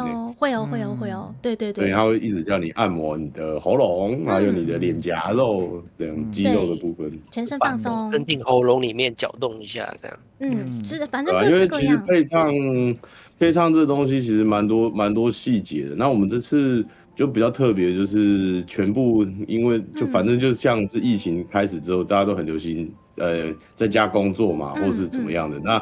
其实现在因为真的科技很发达，音乐科技这些技术也都有更新的。那我们这次的做法就后来就是，反正刚好猪猪在4月的时候买了新的麦克风跟界面嘛。那我就听他的 demo 自己搞自己弄，我就觉得说音质还可以。那不然我们就是你就在你的触根。触根就是旁边的台语，对，我们就可以把这个原创曲就做完成。然后我们就顺便就一个特点，就是我们各个老师，就是像我们的唢呐的阿胜老师啊，然后大二的二胡，那我们都是大家在自己的工作空间就把它完成的。对啊，很厉害耶，全程。甚至我也是在我家客厅工作，现在我家客厅我现在客厅很香，有3个女生，有我老婆，有我妹妹，有我妹，好香哦！帮我跟他们打声招呼。他们今天刚好要拍东西哦，真的吗？哇，一家人都是香香妹子，好棒！而且其实，尤其像迪卡他本身，尤其像现在很多都是自己有在家开直播、开台的，其实买设备或者是要为了开台，都会去做了一些比较简单的升学，或者是会让自己调一个比较舒服的位置。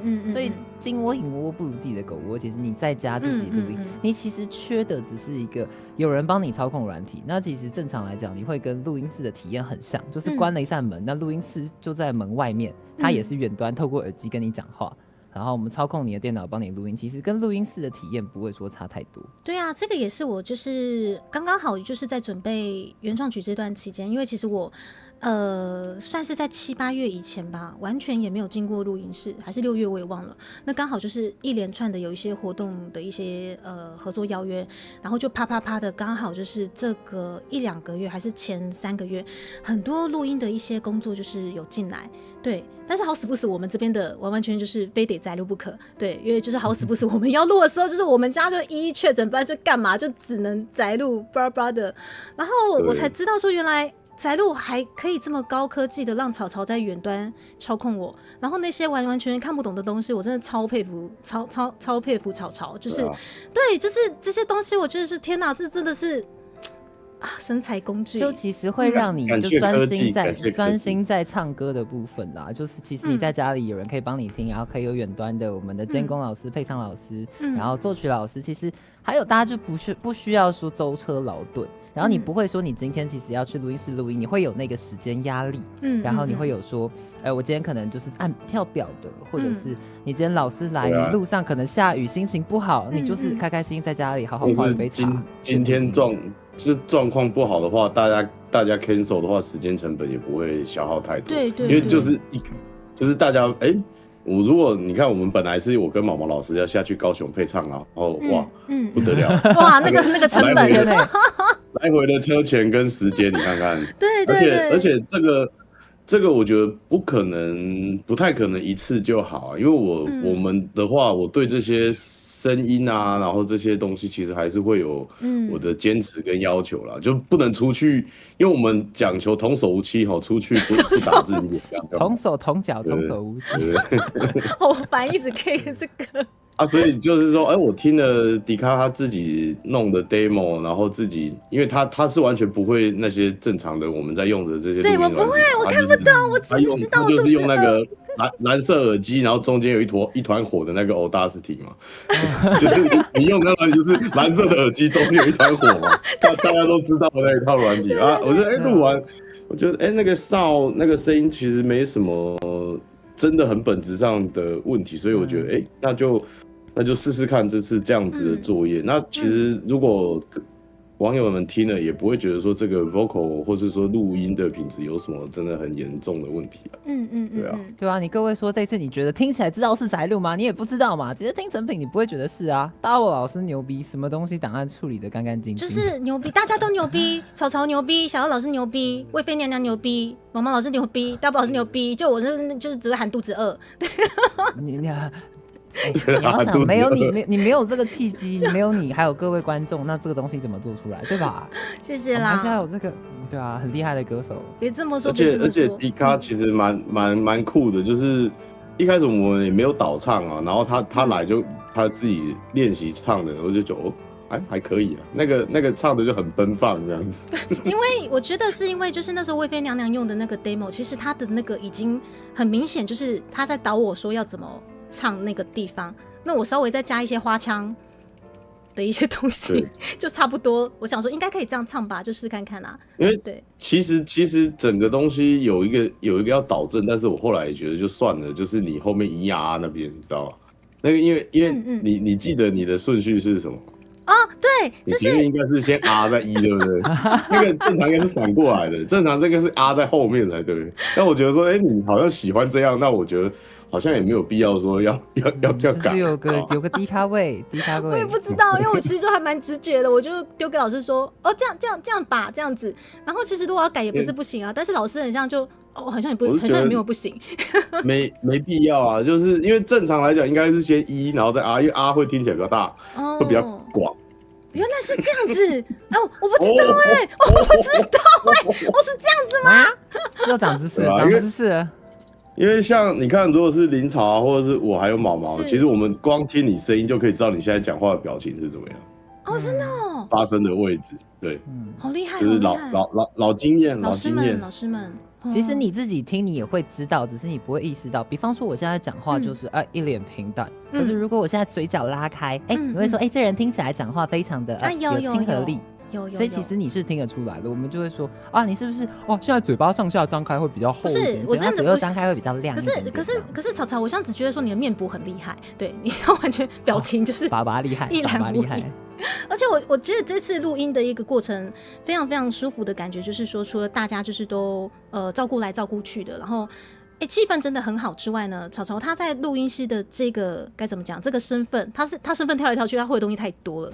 那在录音师的这个身份来讲，大家找他录音师真的是可以很轻松，不用压力太大，因为他可以完全就是说知道说要怎么去引导，说就是可能录音的人要怎么去调整。你看，我说我肚子饿，马上叫我站起来，这首歌就完成了。谢谢草草，好不好？对，不是这样子，好像就是你今天肚子饿吗？你该站起来喽，站起来治百病。肚子饿直接帮他叫Panda。可是你知道吗？因为绿色外送。可是我说真的，外送不是不行。可是当我们在录音录到一半，你说要去吃东西，搞不好那个 feel 就不见了嘛。那你如果想一气呵成的话，其实一口气比较好一点。对，而且刚好你在那个情绪以外，其实喉咙有没有黏膜这种，就或是这种的话状态，其实声音也会不太一样。对，那还好有提醒我站起来，因为其实说真的啦，要起来喽。对，因为以就是歌式来讲的话，能够站起来唱歌的话，本身还蛮加分的。对，应该大家都知道我在讲什么。如果你们有在唱歌的话，那有试着趴着唱歌吗？可以趴的看不到这样。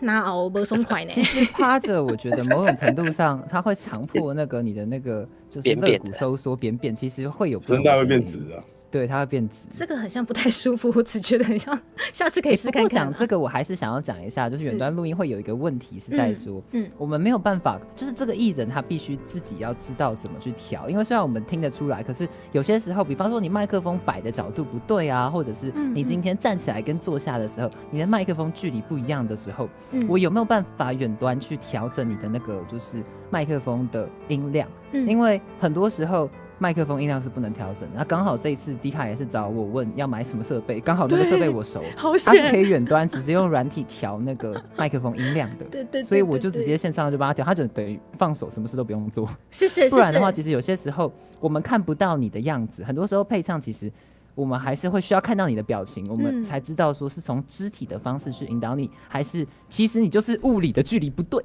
还是自己有些时候是这个状况，所以也是这次迪卡他本身平常就有直播的习惯，他知道要怎么对麦克风，他不会怕麦克风，然后他家舒服，我们才可以顺利录音这样。你他家舒服，这个是重点。我家是舒服啦，可是我总觉得我以设备来讲的话，你们知道的，你们知道的，设备其实都。就是现在很多小朋友，因为我在做这个我自己的频道，就是讲那个音乐教育嘛。其实很多小朋友都会有设备迷失啊，其实都是人啊。因为讲一些以前的话，很小的时候我刚接触这行的时候，我混的人虽然都是比较有名的人，什么许慧欣啊，然后王力宏啊这些，他们都许慧欣他录 demo， 他就是直接那个笔记。就他的笔电打开，直接对那个视讯麦录，那录出来我们听声音，哇靠，超屌！王力宏也是，都是直接在饭店随便一个小录音笔啊、手机啊，以前那时候手机还不方便，就是要用录音笔。Sony 的录音笔真的音质很好，他都用那个 Sony 录音笔录一录，然后我们回来在那边编辑这样。其实他们的那个几乎都，你看，已经14、15年前了，都已经很棒了。然后现在的话，真的。你随便买一个那种套组的，它其实都比10几年前的录音室的规格来得好了。所以其实音质上啊，或者是什么的，是使用的人的能力跟技术嘛。唱歌最重要其实就是人，因为我们小时候就是都是说，我们这个不好听，是不是因为设备不够好？都一定会有这个迷思啊。其实真的没有，现在你真的给力的话，一个手机。他手机上的麦克风录都超好的，我的天哪！真的，而且还有人他不是手机，他是那种以前那个 EarPods 的那个线的麦克风。我之前有收过别人录在就是耳机线上面那个麦克风，我说你用什么东西录的啊？声音还不错。他说他在厕所里面用的东西录。我说啊，唱歌都唱掉了，功力极强，唱歌功力极强。真的其实随便唱都好听。对啊，有些大手真的是你不管怎么录，其实就是好听的，那本身就是本质很好了。对，这样我想要分享一件事情，就是我之前就是想过，就是大家用手机录音的音质如何。所以我之前有跟其他录音师合作了一个小计划，所以就是我用我的手机，就是 iPhone， 然后我就把它放在录音室里面，然后就是请了各种歌手来进录音室录音，对着手机录音。有一个频道叫做 The Phone Take，就是电话那个的phone take，其实嗯最后的那个效果，大家唱出来的效果也蛮不错的，我觉得蛮可爱的。哎，是你之前很像做过的企划是不是？对，一个小计划，那个是别人的频道，可以去搜寻一个叫做我打一下phone take 的频道，这蛮可爱，就都是手机录音。OK， 你看像这样专业的东西，很阳春，可是蛮可爱的。隔行如隔山，对，完完全全就是我想不出来的东西，因为这个东西关系到设备，完全不敢做这种企划。然后也不能说不输专业的麦克风，要说输一定是输的，好不好？一定是输的，可是就是不会说不能用。其实你如果认真，或者是像是猪猪真的很会唱，当一个人会唱到一个程度的时候，过奖了，就是过奖了，就是你这些设备其实都是锦上添花，它都盖不了，就是你本质就好的时候都是锦上添花。可是健身有帮助，大家要健身。我能够提升的就是说，可能肺活量，或者是我可能尽可能朝九晚五，让自己身体健康。可是其他我一概真的是非常的贫弱，就是对，像我不会录音，我不会作词，我不会作曲。对我更不会拉可能弦乐啊或者二胡之类的，对我这些东西真的是。这次你的那个图是自己画的呢？啊，对，我可能还会画图啦，对，就这样子而已。我可能还会画图，我可能还会画图啦。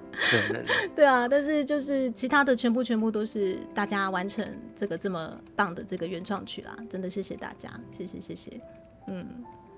很好，就是主要是好玩啊，因为像我们这种做案子做久的人，就会挑有趣的。我觉得这个案子我给五台车，谢谢老师。我觉得有点像是五台车。你就看这个 Double 老师，他就拿那个一把枪，然后戴一个耳塞，他就来拿个银牌回去，超屌的。我觉得大概就这种感觉，这次大概就是这感觉，他就很 chill 的走过来，然后很屌吧，很屌吧。有那种感觉，拿一个金牌回去这样子，有那种感觉。但我兴趣是当氪金大佬哦。有听说是没错。那曹操，你要不要跟大家聊一下你投入这个产业的契机？就反正刚好这个产业的，对啊，刚好你都在前面了。我觉得这是一个走歪路就是走歪路，就是我应该怎么说呢？像是如果各位有看我频道，或者是可以点我头贴进去的话，我标题就是一直扁掉的奇美拉，想在舞台上闪闪发光。所以一开始其实我是想要唱歌，我想当歌手。然后我其实一开始真的只是想唱歌，纯粹想唱歌而已。然后其实不会唱歌，然后我那时候就想说，你不会唱歌，你不要随便乱讲话。你先认真听一下，那时候真的就是很开始，大概10几年前吧，那时候不会唱歌，真的是不会。罗志祥嘛。对，不会唱歌，不会唱，被讲，不要被偷偷的讲人家名字出来，你那个太明了。亚洲舞王，对，亚洲舞王。然后就是那个时候其实不会，可是你又想唱的时候，就不小心听到别人一个小讲座，然后他就说，其实你做音乐有些时候他要不就是修脸，要不就是修声音。那个时候他们那个补习班很会讲完，不是修脸就是修声音，所以就知道有混音这件事情。然后那时候觉得自己唱的不好啊，然后也没有什么姿色啊，就想要当那种隐藏的网络歌手，然后我就去学怎么修声音。所以歌式对，那个时候，而且那个真是10几年前，还在 Nico 的年代，然后那个时候就是学说怎么做这事情，然后这事情走一走之后，就发现哇，那这样子我好像就是会了之后，可是那个歌还是没有办法唱很夸张，不然我们去学怎么作曲好了，就是学怎么写歌，然后想说，反正一些你就算不是很会唱，那如果这东西是你原创的，是不是也很帅？我那时候就有这个想法，结果绕了一圈才发现不行，这些都是走歪路，莫名其妙这部分的就是混音后置的技能越点越高了，人还是没有进步，还是不会唱歌，可是越发厉害了，所以我后面才是其实现在听到我会唱歌，或者是比较对唱歌有点自信，是后来才重新去找老师学唱歌。然后就对，所以现在就是走歪，走了很多这种后置的路之后，自己也会帮自己修，之后他觉得不行，不可以再做幕后了，所以我现在主力其实想要放在做 VTuber， 这次的 VTuber 的契机，然后这个时代让我可以不需要真面目，我只需要用声音就可以让大家对我有形象有一个吸引力，然后多做表演。那当然就是如果有 V 鹏鹏或者是毕竟都是同行，大家都做同样的事情，需要一些协助，我也很乐意把一些经验或者是帮忙人家做一些事情，很开心。认识到 Double 老师真的是一个很棒的机会，我跟 Double 老师的认识也是一个缘分啊。你们的缘分斗胆邀请我参加企划啊，我居然直接去找一个金曲老师参加一个混音计划，就是那个一个小菜鸡去邀请大师，而且是拿过金曲奖的，你知道吗？哇靠！对，然后我也不知道我是哪一个新那么，像我这乐子人啊，好玩我就会玩。老师就还，但老师很可爱，就好哦。对，而且我就是发信回他回超快，好哦，蛮有趣的。我说哇，真棒。然后就挺好的。我那时候也是就是小小咖，现在也是啦，就是重新出发，希望可以就是多做一些目前的事情，多跟大家一起玩。有机会我们一起出合唱歌，好不好？当然 OK 啊。那多唱。你现在跟小奥老师讲，再跟我讲了，你要讲清楚。我觉得都出啊，都出。你要开多少坑？就一人一首。flag 一直立啊，很好啊。现在最害怕，你知道是谁吗？最害怕是毛毛老师。是就不会赢地方，就是毛毛老师就不会赢哎。几只条已经开起来好了。毛毛老师感到害怕。好哦。那大宝老师一定好哦。下烂。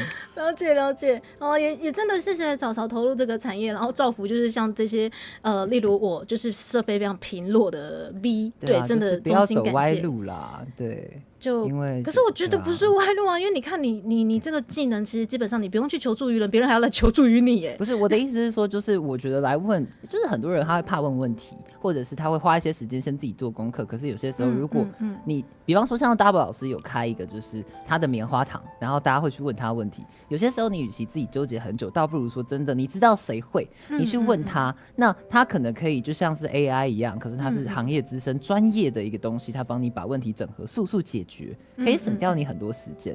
的确是。然后问不用钱。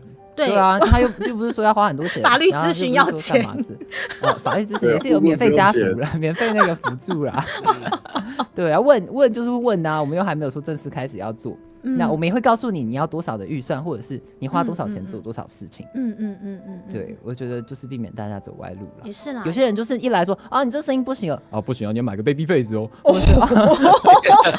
哦，你不行哦，你应该要买那个什么东西哦，你这声音不行啊，你是不是应该要换了？你这个不行。那有些时候不是，我觉得不是这样做事。的确是。完了，我是不是要被厂商爸爸 gank？ 我说会不会接不到业配？不会，你放心，不会的。就你像这个形象，一身帅气，好不好？帅气，真的。来，再看一下我们这个全身，潮流颜色。对呀。你不要再，不行，我今天让你尴尬到死。他等下自己脱光光。还好我今天有穿裤子，就是我们今天出去联动的时候，平常开台不可以穿裤子。真的吗？联动要穿。真的吗？还是你要脱一下？你可以脱，没有关系。No， 今天这是正常的公关场。妈妈有交代，对，哎呀，这合家观赏节目，你等一下这样子，我们让那些 YouTube 一下又拜拜了。没关系啦，反正小奥老师跟我都拜拜过，只杀你了哈。没事，又要被平台，又要被国家机器。谢谢。又要开始不自杀声明，又要不是他。我们要先给小二老师说拜拜啊，他要差不多。好的，真的也谢谢小二老师，感谢你这次的参与。记得吃饭。好哦。对，我还没吃饭，我要再去花博一趟，我们要摆摊。好，没有问题。要宣传一下，要不要宣传一下？来，我们现在很大的小老师来。好，因为我是刚刚才收到我周边，我确定明后天可以去花博摆摊。你刚刚收到你周边？刚刚，因为我一直很不确定到底收不收得到，所以没有讲啊。然后刚刚就是有讯息跟我讲说，都到了，所以我基本上明后天可以摆了，因为我是3天都有谈，朋友3天都可以让我摆。太好了。只是我今天还没有收到不能摆而已。对，我明天后天如果有到就是要去 FF 的，可以来那个等一下我看一下那个摊位号码哈。好哦。摊位号码是 B2122。总之就是呢，在大门口一进来 B 的那一排的边角摊，我在边角摊。对，会有个我超大的水墨挂轴，应该很好认。水墨挂轴，对，我会有一个很大的水墨挂轴。对。啊，我记得老师的那个超帅的，我可以抓图进来吗？我看一下。可以啊，还是我要贴？可以，你可以贴。看一下哦。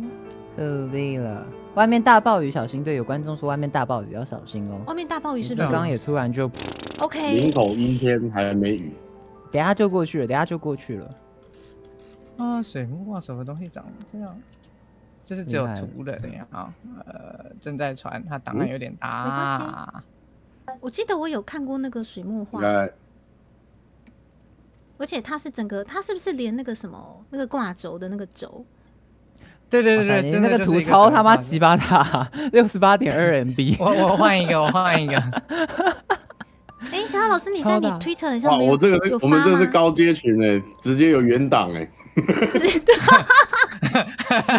对啊，我一般不都贴图吗？你怎么直接档案贴上来？吓死！可是小老师，原档，你传我看一下，哪里传比较好？诶，你传我这里，用这张图好了，这张比较简单，我会再改一下，正常。好，我看一下哦。下巴，对，在 B。来，我看一下。122，对。好，明后天都有。明后天嘛，来，我马上把这个沙趴的这个图，帅气到不行的图，来，传给大家，来一个，来了，有没有？帅气的周边商品全套啊！哇，这个好小二老师哦，超级小二的，很帅，超帅的，有没有？还有这个画轴应该是现场先展示，之后开现场一定哇全屏啊，全屏啊！对，一定要全屏，假金价假本红贝多，而且那是卤肉饭，看了会饿的那一种。哎，我又饿了，我很废。然后吵闹的小老师可以跟5000老师一起联名弄个风水的。对，我觉得他这个就很适合现在鬼月挂在那个街口地上，帮你画符哎。有啊，其实今天我在用童叟无欺的封面的时候，我就觉得小姚老师跟5000老师不知道为什么就很童叟无欺，很童叟无欺。那个无不见了，只有欺无嘞。哎，童叟都欺这样子。好啦，请大家支持一下。我们是这么坏的人吗？不会，我们只是就是不晓得为什么，因为通常乐子人，因为通常童叟无欺不是都是刚好就是可能命理师啊，或者是什么卖什么药的或什么之类的。对，好，总之呢，对，我们要支持起来。小老师再讲一次你们的摊位的号码。哎 ，B2122，反正很好认，因为是边边的最边角摊。对，最边角的那一摊。好 ，OK， 谢谢小欧老师。OK， 感谢你今天来参加我们的访谈。谢谢猪猪。别这么说，老超，谢谢你的贡献，谢谢小欧老师。不会，好，你之后我们还会有。有的。我们草草都说了有了嘛，对不对？有了哈。好。要。好了，谢谢小欧老师。好了，对，谢谢大家吧。谢谢喽，小欧老师，拜拜。好，拜拜喽。小欧老师歪歪的要走了。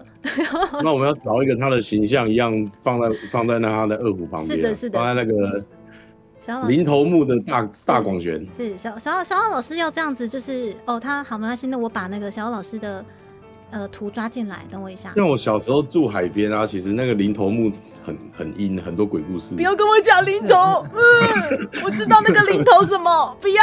我不知道，可是我不想知道，我也不想知道。I don't want to know，特别是那个什么林头姐，不要。你信不信？哎，又是罗志祥，不想知道，我信，所以不要再 Q 亚洲舞王了。我信，所以不要让我知道。小欧老师的灵压就在这里。小欧老师，小欧老师跟他的那个什么大广贤，是不是？好，对，林头木，又是林头，你在强调林，听起来超听起来超维。对啊，来等一下哦，这个小欧老师的这个商品，欢迎大家就是对于小欧老师的这个周边商品有兴趣的，请务必这3天把握一下哦，把握一下。小欧老师要去摆摊了哈，要摆摊了，现在马上冲过去摆摊哈。对，买起来。对，大家都买起来哦，谢谢大家。然后我们来草中间一点，来，买起来。好，来感谢我们现在仅存的这1、2、1、2、3四位成员，谢谢。然后还有就是，为什么我越来越歪啦？我觉得是我的问题吗？等一下哦，为什么？是我的，我看一下。你感觉好像真的转了右边转了2、3度了。有回来了。我怎么越来越歪啊？我偏左，可能是猪猪的问题，对不起，我可能不知道弄到什么。现在偏左。破水平。我是 mono 纠察队加有没有偏向位？有没有偏向就好，这叫做那叫强迫症纠察队。强迫症纠察队。好啦，我打360。不会那个什么东西？他只要滚轮滚到，他就会转。可是他没有重置的按键，好像没有。会打数字吗？他没有 reset， 好智障哦。对啊，好像没有。对，但那还好，我还知道怎么滚回来。对，我至少知道我精明概念，好不好？干嘛沉默以前？老师说你可以跟他开那个鬼故事还是灵异事件分享。谁5000，圈老师，这个你们分享就这好了。个我也不行，这个我不我行我觉得我要不行5000老师有没有资源？就是我打恐怖游戏，新频道比方说立奇打恐怖游戏的时候，在旁边镇压那种功能，我就不会那么怕。没有林潮不怕，林潮不等一下，怕。我想问一下，5000老师是有那个体质吗？有吗？通常要有的才厉害。哦，超厉害！所以道士先生基本上都有就对了。就看强不强啊。好哦，这有的是分主动跟被动的，就是有的可以直接跟神明沟通，有的是只能等神明上身，这种是2件事情。好哦，下次需要一台扩大机就对了。我们下差不多这意思，向宇宙发送电波。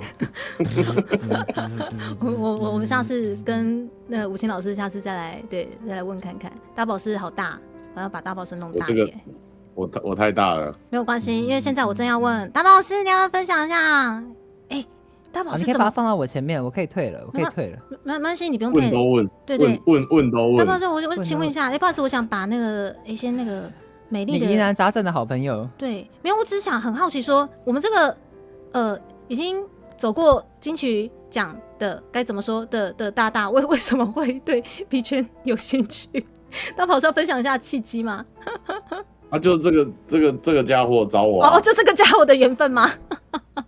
对啊，就我去，然后而且其实我那时候是随便，就是也不是随口问问，就是我觉得 Double 应该有办法处理，所以我就是真的想都没想就直接去问他了。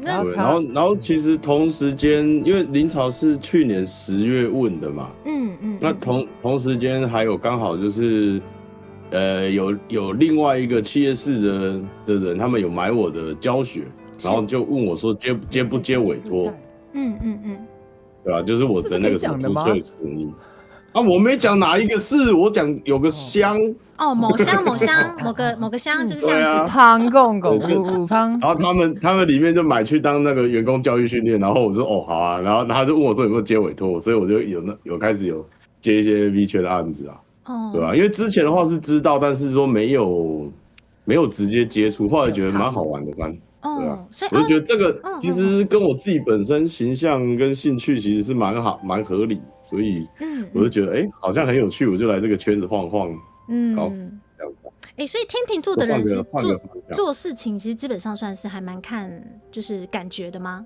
天秤会这样子吗？对啊，就是我觉得这个很有趣，我就会做啊；不有趣，我就看着办啊。那好险我这个可能对你而言有趣，是不是？好险！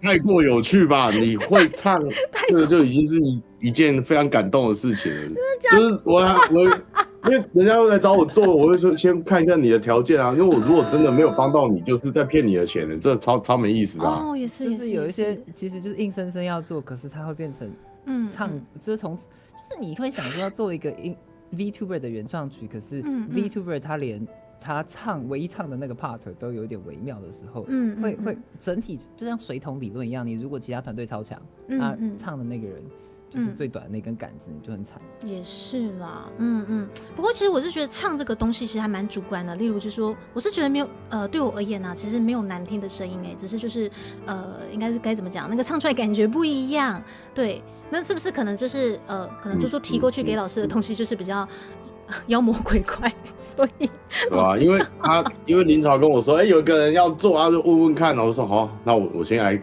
偷滴一下台，看一下他历往的过程啊。因为你们刚好又都是 V 的话，其实就有很多留档可以看，就是会很快速的知道爬你个祖宗18代这样。的确都一路翻到初配信这样子啊，你初配信也去翻了。一路翻就加点去看一下这样，就会知道有趣我觉得这个有趣，太感谢了，可以玩玩看，可以玩一下这样啊。谢谢啊，谢谢。对，那这是只能说就是变相的运气还不错。对，而且一路因为真的是说做音乐只是其中一个环节啊，因为像我们公司或是说我在做的事情。你单纯只是音乐，那就是我其中的一个技能嘛。其实说找我们或者是怎么样的，都是我们都是做服务业嘛。其实就是说看怎么样让它更好、更把事情你钱花了就应该要有它花出来的价值，对不对？所以我们在想说，你这样子的话，你企划什么的，你说你不在行，那我们来协助你，我们来搞一些有的没有乱七八糟的事情来玩，这样。做一些有的没有的出逃，这样的确，这些出逃其实对我觉得这个真的需要就是老师们的集思广益。老师就是真的要做的话，其实真的是哇超厉害，对，完全没有在给你对随便来的，真的都超厉害，真的就是每次看都做出来，我们就要想办法让更多的人听到嘛，让听到就是就回归我老本业啊，因为其实。你像我读书的话，我读的是资管啊 ，MIS， 反正就电脑了，因为我就是一个技术宅，音乐就是我的兴趣。老师，但是后来真的本质都是在做行销啊。老师，你是但现在不太敢讲做行销，因为太多诈骗的，就是那种，就是像那些就是那种行销，对他粉丝数几百，跟你说我月入几十万，这个你信吗？这种实在太多这种行销诈骗了，我就觉得因为不太敢讲这样，我就觉得猪猪很好玩，猪猪很好玩。老师，你在这个频道说猪猪很好玩，你完全被教坏了，你知道吗？猪猪很好玩。好，谢谢你，谢谢。对，能够引起我们金曲老师的兴趣，真的是我的荣幸，倍感荣幸。我就找身边的朋友一起来玩，你看把毛毛也快玩坏了，快玩坏了。没有，毛毛是被大宝老师玩坏了。毛老师，我本身就有一点坏的体质，但是需要被玩一下。等一下，毛老师，你那个叫抖 A， 你知道吗？你那个是抖 A， 你是吗？而且毛毛老师基本上就是你们当初，因为两位都是资深的音乐者，你们是怎么认识的？这个我跟他认识好久了，这已经不可考了，就朋友的朋友啊，朋友的朋友，他朋友的都是做音乐的，所以并不是。然后因为以前我们一定会有去的几个店家啦，因为像我们都是那种老 MIDI Mall 的，就是现在小朋友不知道知不知道，就是 MIDI Mall 是台北的一个算是以前就在做代理这些。MIDI 设备就是电脑音乐制作的设备的一个公司，那现在也还在。对，应该那边那一挂有个主管叫维汉老师，然后我们就身边有一群人都认识，都雅迪这样。然后就反正就是很早以前就结识了这样子。蛮久很多年哦，好可怕。我觉得蛮酷的，因为两位老师其实相处下来，你们的个性本质其实真的是一个是非常。该怎么讲？感性然后外放的 Double 老师，然后毛毛老师他其实是非常含蓄，然后蛮害羞的。对。嘿，毛老师你说我要说什么？嘿，你吸这么大一口气，还是说你私底下不是这样子？私底下也是啊。好哦，所以为什么这回答是好哦？我想说，应该我没有观察错吧？可是感觉毛毛老师应该算是比较害羞这一型的，所以我就觉得你们两个蛮有趣的，蛮互补的。对，那我们是创双黄的组合就对了，一个黑脸，一个白脸，对，也还好就是说本身脸也很白。哪方面？脸，他说脸。好，是的。那其实就是我觉得就是一个牵一个啦，缘分真的是对啊。而且其实我也想问一下大宝老师，你是某个东西的教父，观众知道吗？那个很酷的，麦跟人家多少岁？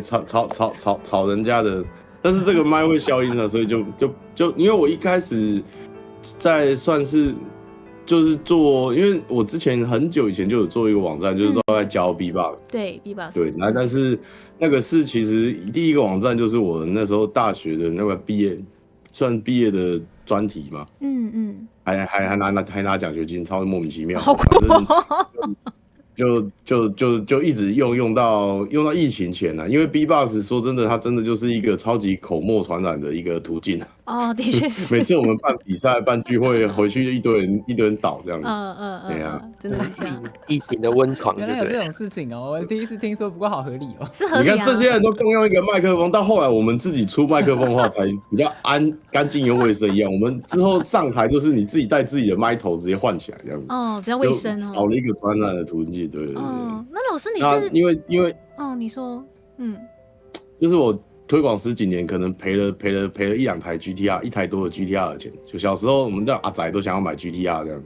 就从最小的活动嘛，社群几个人开始办到，后来我们再办亚洲联赛，就是先办台湾赛，然后全台湾的赛事，然后再办这整个亚洲的联赛，然后后来我们也经手了就是世界的联赛这样，所以我们公司的服务项目真的太大了，好多好广。老师，那你为什么会对 V-Bus 特别有兴趣啊？就以前那时候你玩音乐嘛，然后我身边的朋友都是，像是我的话就是街舞开创元年，我高中的时候就是跟现在的那些比较红的那些街舞单位 HRC 的博君啊，然后另外 TPC 那种博好，就是那种同期的啊，那他们都跳街舞很帅，然后我就觉得干那老瓜好累哦，所以我就想说玩音乐好了啊，走 DJ 啊。设备啊，那就又要花很多钱嘛。但是不太需要花钱的，就是你练这个 B-Box 打嘴鼓啊。可是也是必须要有一些这个东西，也不是说会就会的哎。就死磕你就会硬练啊，就会了。好酷哦！他们说猪不知道 GTR， 你知道 GTR 是什么吗？我不知道，完全不知道。你行你上的汽车，你行你上的车。你行你上的车，你上就好了。日产汽车不是你行，没有你行，反正就是还是硬皮沙，你上的车吗？对，你上的跑车啦，比较贵一点。比较贵的你上的跑车，600万哦，600万是啥小，也太贵了吧？好，反正就是现在二手应该不用了，以前新的可能都还超过600了，对吧？我真的不知道。超多人想买 GTR。对啊，我如果不办比赛，不推广文化，我就可以有 GTR。但是老师爱着这个文化，所以就没有 GTR， 牺牲了 GTR。但是有一群很支持我的小朋友们他们也都长大了，而且老师其实经历过了还蛮多学生的老师像也是很多的学生在跟着老师。就我一直都在，就从我大学开始就一直都在做教学，做到现在。只是之前的话就教的东西不一样嘛，那我只是想说。我其实从2015、16就很想转来，就是讲这个做音乐制作，但是就是你看，有时候你会的东西一多，你就会自己在那边，就是说我怎么样做好一点啊？我做教学要生动，要有动画，要干嘛？结果就一直拖到你看去年我才开始做频道，然后就是用这种 OBS 录影直播存档的方式就出了。我觉得真的再不出的话，我就真的永远都不会再出了。也是。对啊，所以这个有时候就是当你会的东西多的时候，你很难取舍。你会觉得说，如果就像我朋友，我一开始频道还是有比较多我的画面，然后我一个很好的兄弟谢刚刚他就跟我说你这个就叫你之前的学生来帮你打个灯，然后你就可以拍的画面好看一点啊，然后你就可以。我是说，如果是这样的话，我就。应该更新就会超慢的，我是觉得说人与人的连结还是在于互动的频率嘛，真的是这样。所以我频道是日更棉花糖，但是就是跟大家讲话，让大家知道我活着这样。对。我刚是忘了讲我那个，就是刚刚讲这个契机啊。我好像忘了讲，对不对？可以，因为我是想说，不然插队，不会没关系，因为毛毛老师，我是想说你是被 Double 老师牵进来的，会不会你的契机就是扒 Double 老师？你有什么想补充的？尽量。不要我讲这些，我又讲好几个小时，讲不完。老人家的话很多。没事，尽量讲，我可以陪你们耐久。来，毛毛老师来，来。我是国小的时候嘛，那时候有那个，不知道应该有人听过小虎队红孩儿。我不知道，我今年18岁。对，反正就听他们录音带，我就会把录音带拆开啊，然后就会绞带嘛，我就把它剪掉，就做剪接这样子，把录音带粘好就可以听了。哇靠！等一下，我问一下，你是用胶带粘吗？就双面胶。你为什么那时候已经知道可以这样接了？就不知道，就觉得可以自己接这样。然后还真的可以接歌就很像电影的剪接，以前他们那种胶卷，他们其实也是这样剪的。好酷哦。对，然后后来我小时候喜欢看那个特色片啊，或者就是录影带嘛，什么战队、假面骑士这样子，所以那时候就听到那个音乐就感兴趣这样。然后反正就是会蛮熟悉那些片尾曲或主题曲，所以就会记得那些音乐段落这样子啊。对，然后就是等于就是说，他们播一些音乐的时候，就是脑袋会里面就出现哪些乐器这样子。然后国中就是跟同班同学在那个死党就是迷上跳舞，就参加学校舞蹈比赛。等一下，毛老师跳街舞。对，那时候有 The Party 还有 Air Boys， 然后反正我们就是跳那种舞蹈这样。阿芙罗头。哇。对啊，然后那时候同时就开始就接触听一些电音算舞曲，像舞曲大帝国这样西洋音乐啊。然后后来那时候我家里就买一台那种很便宜的那种3叶桌上电子琴。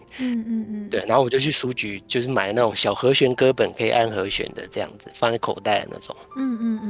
对，然后就练习弹和弦啊，然后就找一些谱，然后它那个琴是自动伴奏嘛。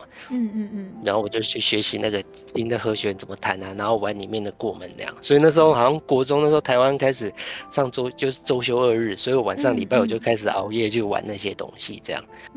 对，然后就用家里的那个音响，就那种3.5寸的头，就接麦克风跟声音进去这样玩唱歌。所以几乎那种时候应该那时候没有那么多社群，所以就是在玩这些东西。然后那个时候我姐她喜欢看漫画嘛，90年代有神奇宝贝啊、幽游白书、灌篮高手、什么闪电霹雳车、阿斯拉，就大概就是红的那时候就会去看那些东西这样子。所以然后我姐她会去买那个原声带 CD 嘛，对，就会去听卡拉带、听伴奏啊，然后就拿来练习当唱歌。对，然后之后就是国中段考就会听广播就会听到也是有一个叫 Yes989。对，他就是一个，对，他就是一个电台的 DJ。然后为什么认识那个 DJ，是因为他在节目里面征求帮他唱 demo 的人，然后可以报名。对，所以我们国中那几个跳舞的死党，我们就报名的。然后我们就找一个女生同学去帮他唱 demo。然后可是其实应该就只有我们这一组国中生报名。对，然后我们就去那个 DJ 家里面就看到很多器材啊，然后就很新鲜嘛。然后那时候那个 DJ 他就是帮罗百吉写那首《I Don't See No 欧巴桑》居然 DJ 哇，好年代，天哪，哇，对啊。然后后面那时候我就继续再开始听音乐，什么小氏家族啊，那些安室奈美惠，对，然后就看日系仔，日系老宅，对啊，然后日本的什么音乐杂志啊什么的，然后键盘杂志，然后之后就是上高中就是在热音社的主编，然后接下来后面开始比较进入这个行业是专科之后去参加那个比赛，新生斗争赛，那时候是2000年嘛，我是第2届，然后第1届是蔡依林跟侯湘婷，然后我那时候是第2届，那时候同期也是那个吴克群跟那个陈雨欣，对，但是去参加那个比赛，他必须要签一个全约，就是帮你绑住这样，对，所以大家就是不要乱签约这样。不要乱签约哦，就是好，现在也是吗？奉劝大家不要乱签约。好，是现在也是吗？好血淋淋哦，听起来血淋淋。现在签的更死啊！现在签更死是不是？现在更死，对啊。然后后来我就是金选奖认识朋友，然后反正就当兵完之后就开始又再去参加一个比赛，那时候是香港办的一个比赛，就找台湾这边办初选嘛。然后那时候我在台湾这边跟张选，就是那个张选，我们2个人就是优胜，所以我们一起去香港比赛。那个张选就是那个张选，就是那个张选，对。天哪！然后他就拿了3个讲座这样，然后我是一个都没有拿嘛，因为我是创作。然后那时候没有人帮我唱啊，所以协会那边他就请了一个主办单位请了一个代唱的歌手，那刚好呢。他是第一个表演的人，所以第一个就是炮灰嘛。对，就是炮灰，对，对啊，那所以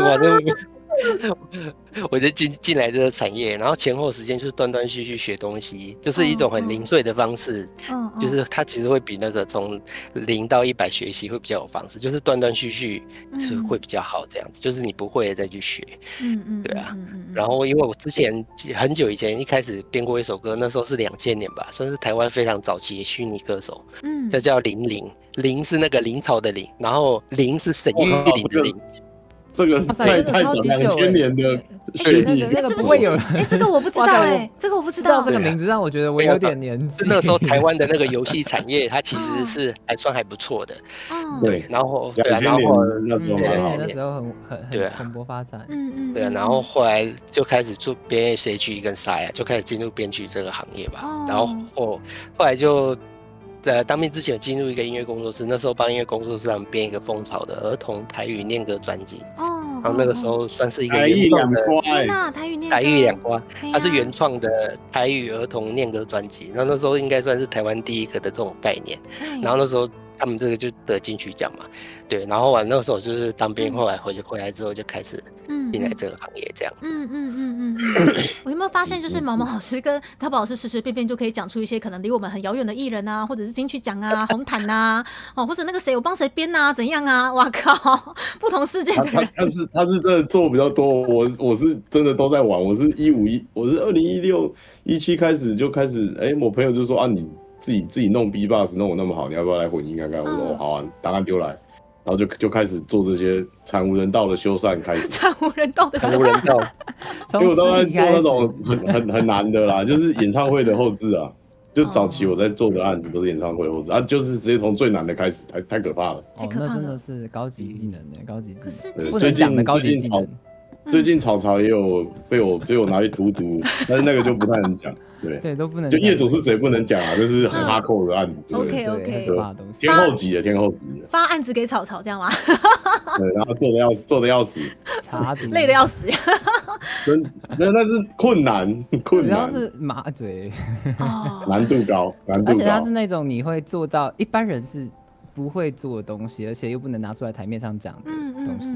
对，好厉害哦！你们三位像看起来闪闪发光，真的完全就是在闪闪发光当中，非常的厉害。推动产业的小齿轮之一啦。别这么说，齿轮很多哦，就是缺一不可。各位在场的所有人都是产业的小齿轮哦，没有各位的消费都是传产。不过啊，其实我觉得现在不管自媒体或者是音乐这一块啦，虽然说大家每次都说快逃啊，你们会说快逃吗？要看你决心够不够啊，因为像我们公司真人都是先看你家境好不好啊。这很重要。这个决定一切。别闹，你肚子会饿就去做不会让你肚子饿的工作，别搞。也就是说，今天老师真人就是说，你先把你们那个什么祖宗18代的那个产业链先列出来，这样吗？族谱翻一下，这样子。对，就大概看一下，因为你如果是学生阶段的话，我们的公司又不能直接用你说实习嘛，我们也没有建教合作，因为建教合作的话有很多的科系跟很多的更大的公司嘛，我们这种小公司就是马上就一定要你可以提枪上阵的没有时间给你磨练的。那通常找到的很快就会被我们搞死，所以我们一直都在真人，真的，哇塞，真的很不容易啊！快逃啊！曹想逃了是吗？曹哇，不行，现在已经上船了，这个大船要开了，没有曹的那个链子，曹那个链子其实是那个大宝老师拴起来的那个链子。他其实就是我的实验室跑出来的。对，大宝老师实验室跑出来，要到你想逃。那其实基本上也是这一次透过访谈啊，我们也是很难得可以请到音乐人呢，因为我们以往的访谈，其实我身边的同温层都是绘图的大佬们，对，然后顶多就是说，现在在 V 圈产业，我可以邀请到，比如说草小奥老师，或者是之前有邀请过的一些 V 鹏过来，对，也是透过这一次原创曲，居然可以邀请到2位这么厉害的老师，对，那就是像刚刚大宝老师说的，如果想对新兴学子讲一些他们想要投入音乐的这个产业，可能就是要做好准备，然后家境又够好，这样子吗？是这样吗？也其实也不是，就是看你决心跟看你现在的阶段，因为我都会很语重心长的跟他说，你现在是学生，那你如果家里没有经济压力，你可以试着尝试看看，就是做你想做的事情啊，因为你真的这件事情当你兴趣变成职业的时候，你还能够维持着这个热忱的话，其实是很难。不过我想问的是，因为音乐分得这么细，他们通常说想做音乐，或者像小朋友说想做音乐，通常有没有分怎么讲啊？我今天想唱歌，也是想做音乐吗？这样子。大部分是因为大部分的我都是鼓励他出现嘛，因为你一开始来就说我想跟你一样，然后成为一个进去混音师，我靠我一掌把你打下去啊！你搞什么？而且就是说你还有跟你抢工作啊。也不是抢工作啊，就是说你还年轻，因为我们的创作灵感什么的这种话，像我太太在她国中到高中的时候就写了几百首歌了。那你真的还没有被这个制度啊，跟被这个规格，就是这些制度、这些格式影响的话，你做出来的东西其实会是比较纯粹的。对。但是你需要的就是你会缺少的是经验嘛，因为你那时候的创意跟发想是绝对是最好的，因为没有被污染。但是你就需要一些我们这种被污染很久、被社会毒打过的人，那让你这个东西融入社会一点，那出来的东西就可能比较主流。但是你要真的要比较偏主流一点才会有钱赚啊，不会大家苦哈哈的啊。就是你办专场可能只有20个人买票这样子啊，你辛辛苦苦花了可能你时间也好，或是说金钱也好，你大几十万这样花，然后你还要经营社群啊，然后什么的，然后结果你自己经营了1年办专场，然后50人凑不满这样子，你不会觉得很难过？很难过，真的。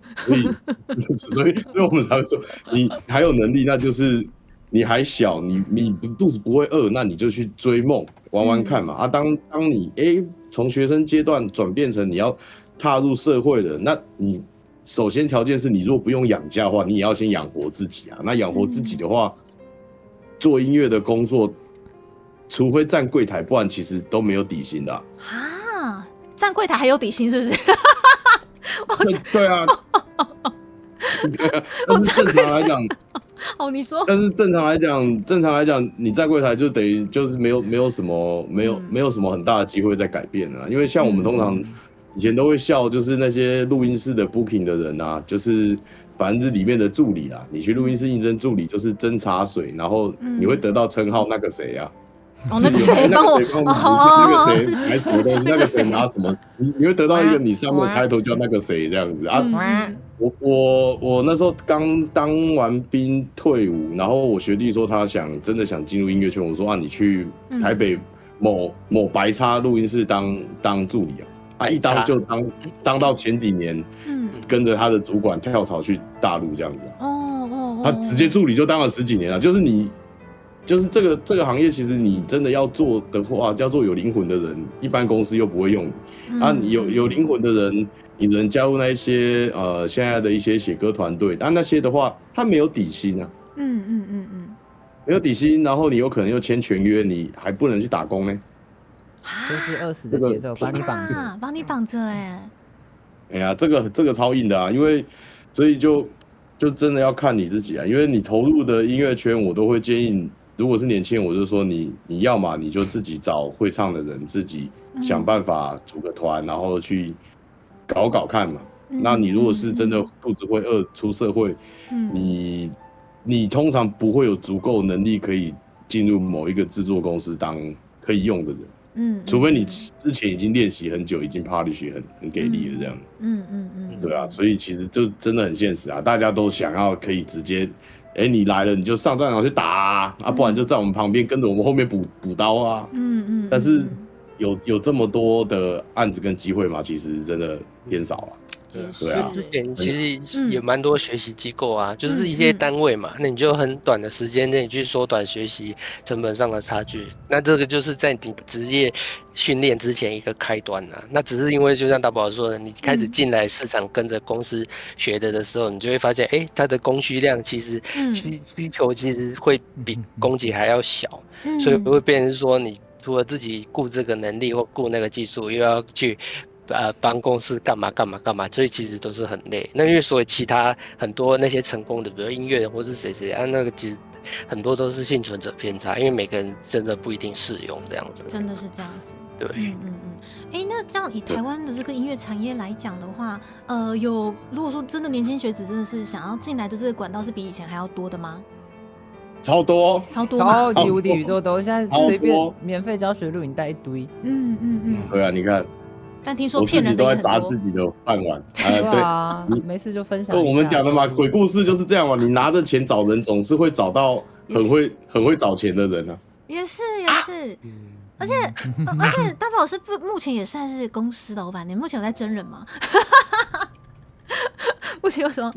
我们现在职缺是 in house 的片师，但是那个业务不是我在负责的。哦，好，这个是大宝老师 in house 的片师，那个有能力的片师都不想 in house 啊。什么是 in house 啊？这又是专业术语，就是要那是什么？要进被签约，就是说不可以签约啊！你自己都说不可以签约了。哦，原来那个就是 in house 吗？就领薪水的啊。对，领薪水要进公司上班的，因为有能力的他就觉得他一个月多接几个案子就超过你这个公司付的薪水，那他们都不是很愿意这样子啊。但我们给的薪水也不差，但其实真的就不好找，真的不好找。我们已经找，就来去一直都在争啊，一直都在争。因为现在这自媒体产业丰富嘛，然后我们公司刚好也有中的 YouTuber 啊，所以需求量其实蛮大的，但就真的啊，你说其他神仙级的片师啊、剪接那些都认识啊，但是他们根本也没有时间，然后我们就是想象，其实就是讲很简单一点，就是想像其他的比较大的 YouTuber 一样，自己有公司稳定，有个4-5个片师，那我们就可以产量就可以提高嘛。对啊，片师啊、企划之类的，对啊。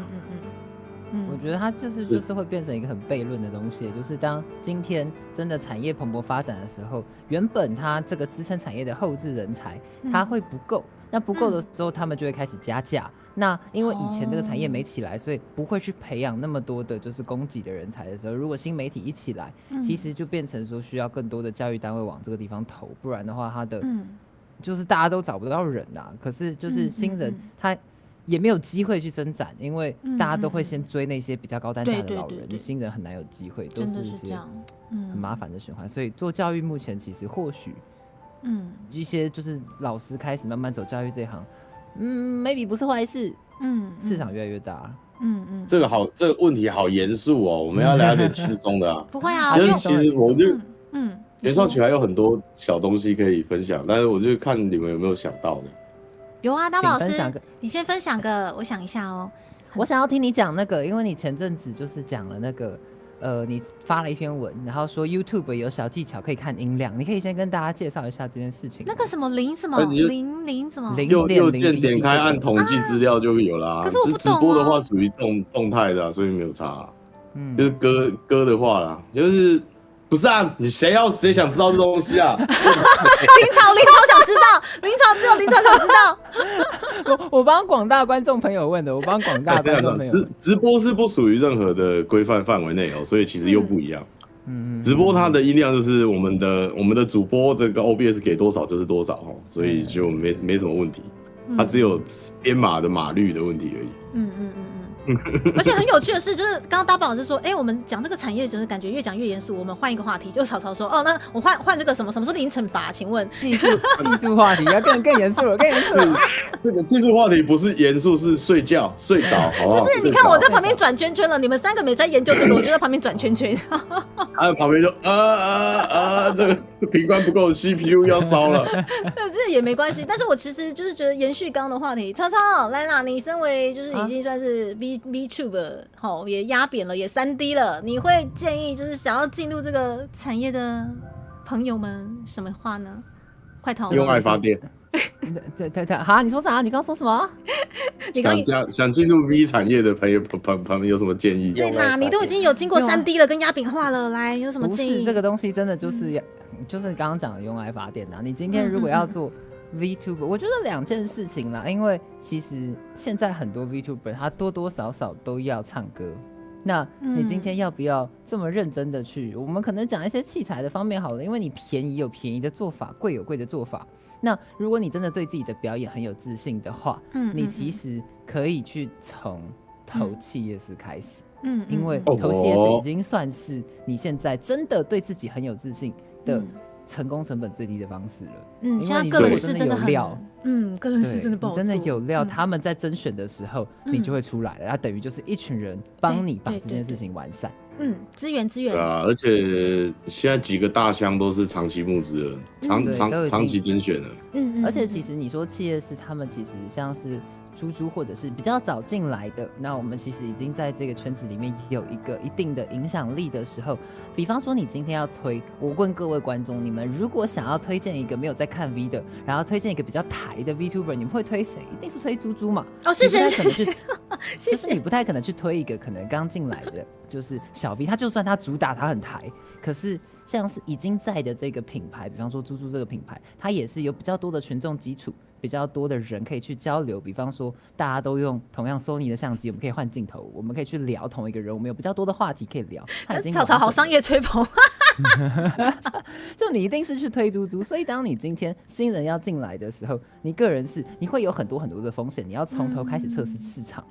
倒不如说你真的很想要表演，你想要以 VTuber 的形式去演出，你又不是像是我一样有一个个人设定，或者是像是 Double 老师，如果他今天突然想要当 V， 然后他要用一个 Triple 的身份重新开始的话，其实不行，他可能演不好那个新角色。可是如果你完全没有经验的话，你去投企业式，让这个直接用企业式筛选你是最快的。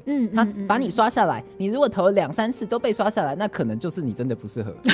这样也好，对，就是就死了这条心，对，就真的死了这条心，真的是这样。我其实觉得或许是这样子，当然也不排除你自己有可能起来，可是你自己就是不一定有这个成本，不一定有这个就是资源，不一定有这个火力。我会觉得如果新人的话，那不然的话就是你真的新人觉得志同道合，像大宝老师讲的，我们就自己投入肝投入爱，然后找一群人，就是有人做经济，有人做就是像社团式一样，有人做就是行销的东西，有人画图，哪一群人用爱发电，这样子也是比较有机会。或者是你就是真的已经有石油王，已经有矿了，那就当兴趣玩玩，我觉得这样会是比较健康的啦。不过草草目前好像也是跟猪猪一样吧？你有合作的经纪人之类的吗？目前当然是没有，我也没有啊，用爱发电。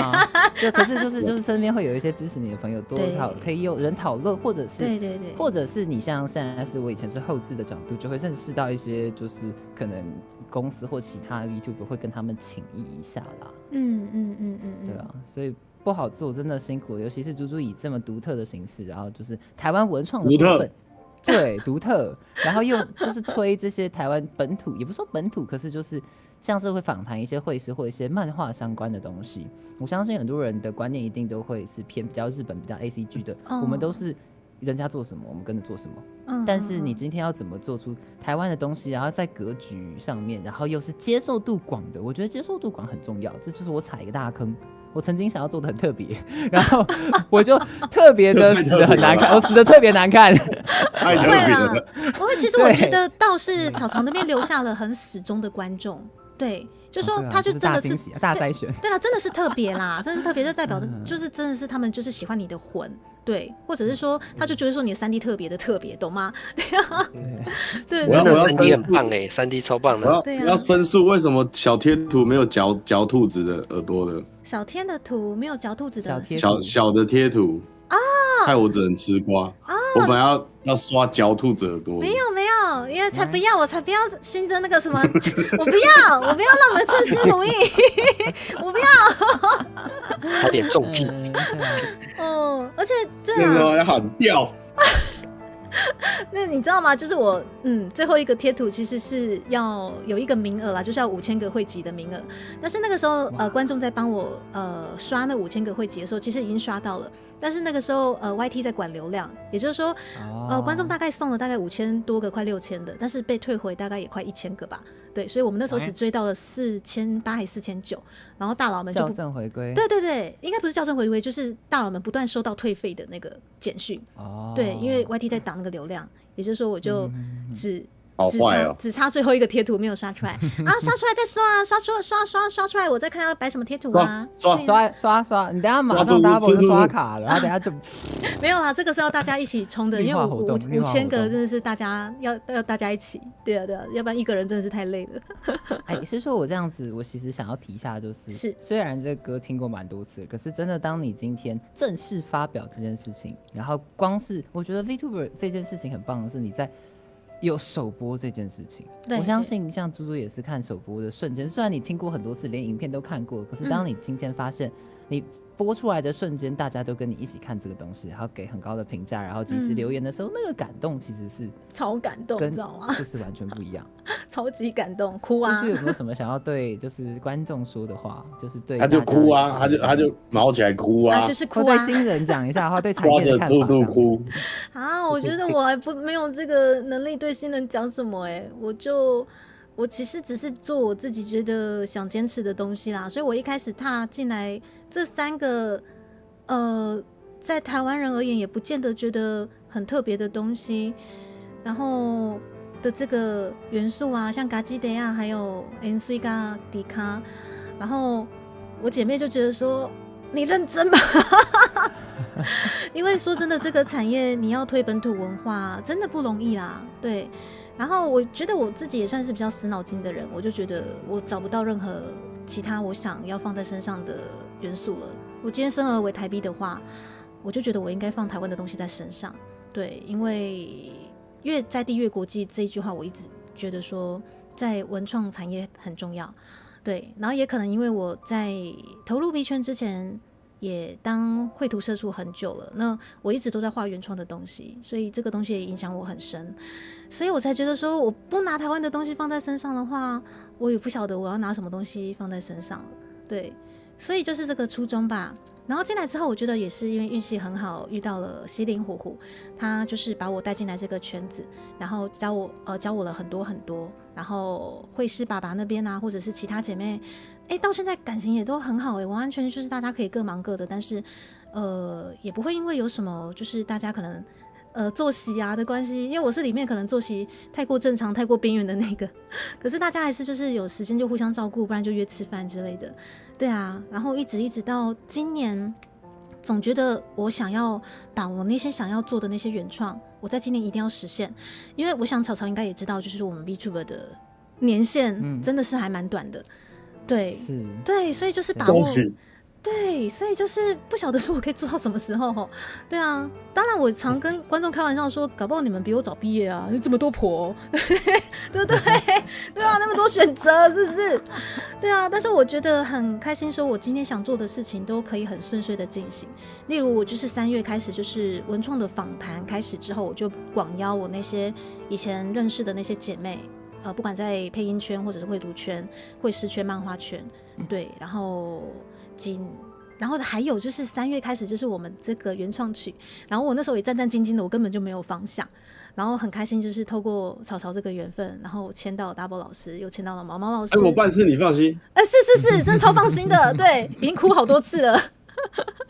对啊，然后就是我觉得真的是圆满了，就是我这个频道，因为这整个缘分，我觉得那个真的是一个牵一个，就是我的频道完全就是说我今年想做的事情完完全全啪啪啪的，很夸张的。我觉得，我真的觉得很夸张，吸引力法则好可怕我想要的东西，其实在我去年我就一直在想我该怎么去做，然后这些缘分把你们抓来我身边了，谢谢，真的很感谢。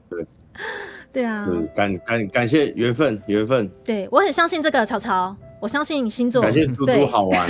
如果你好的，完了，还要被抢。好的，我错了，我有拒绝，相信都相信。不好玩的话就说不定这个歌就不一样了。谢谢了，也谢谢我自己好玩，好不好？我很好玩，好，谢谢。非常好玩。好玩，一直玩。对，好玩，一直玩哦，就好。谢谢了，就是从今以后也继续玩，谢谢。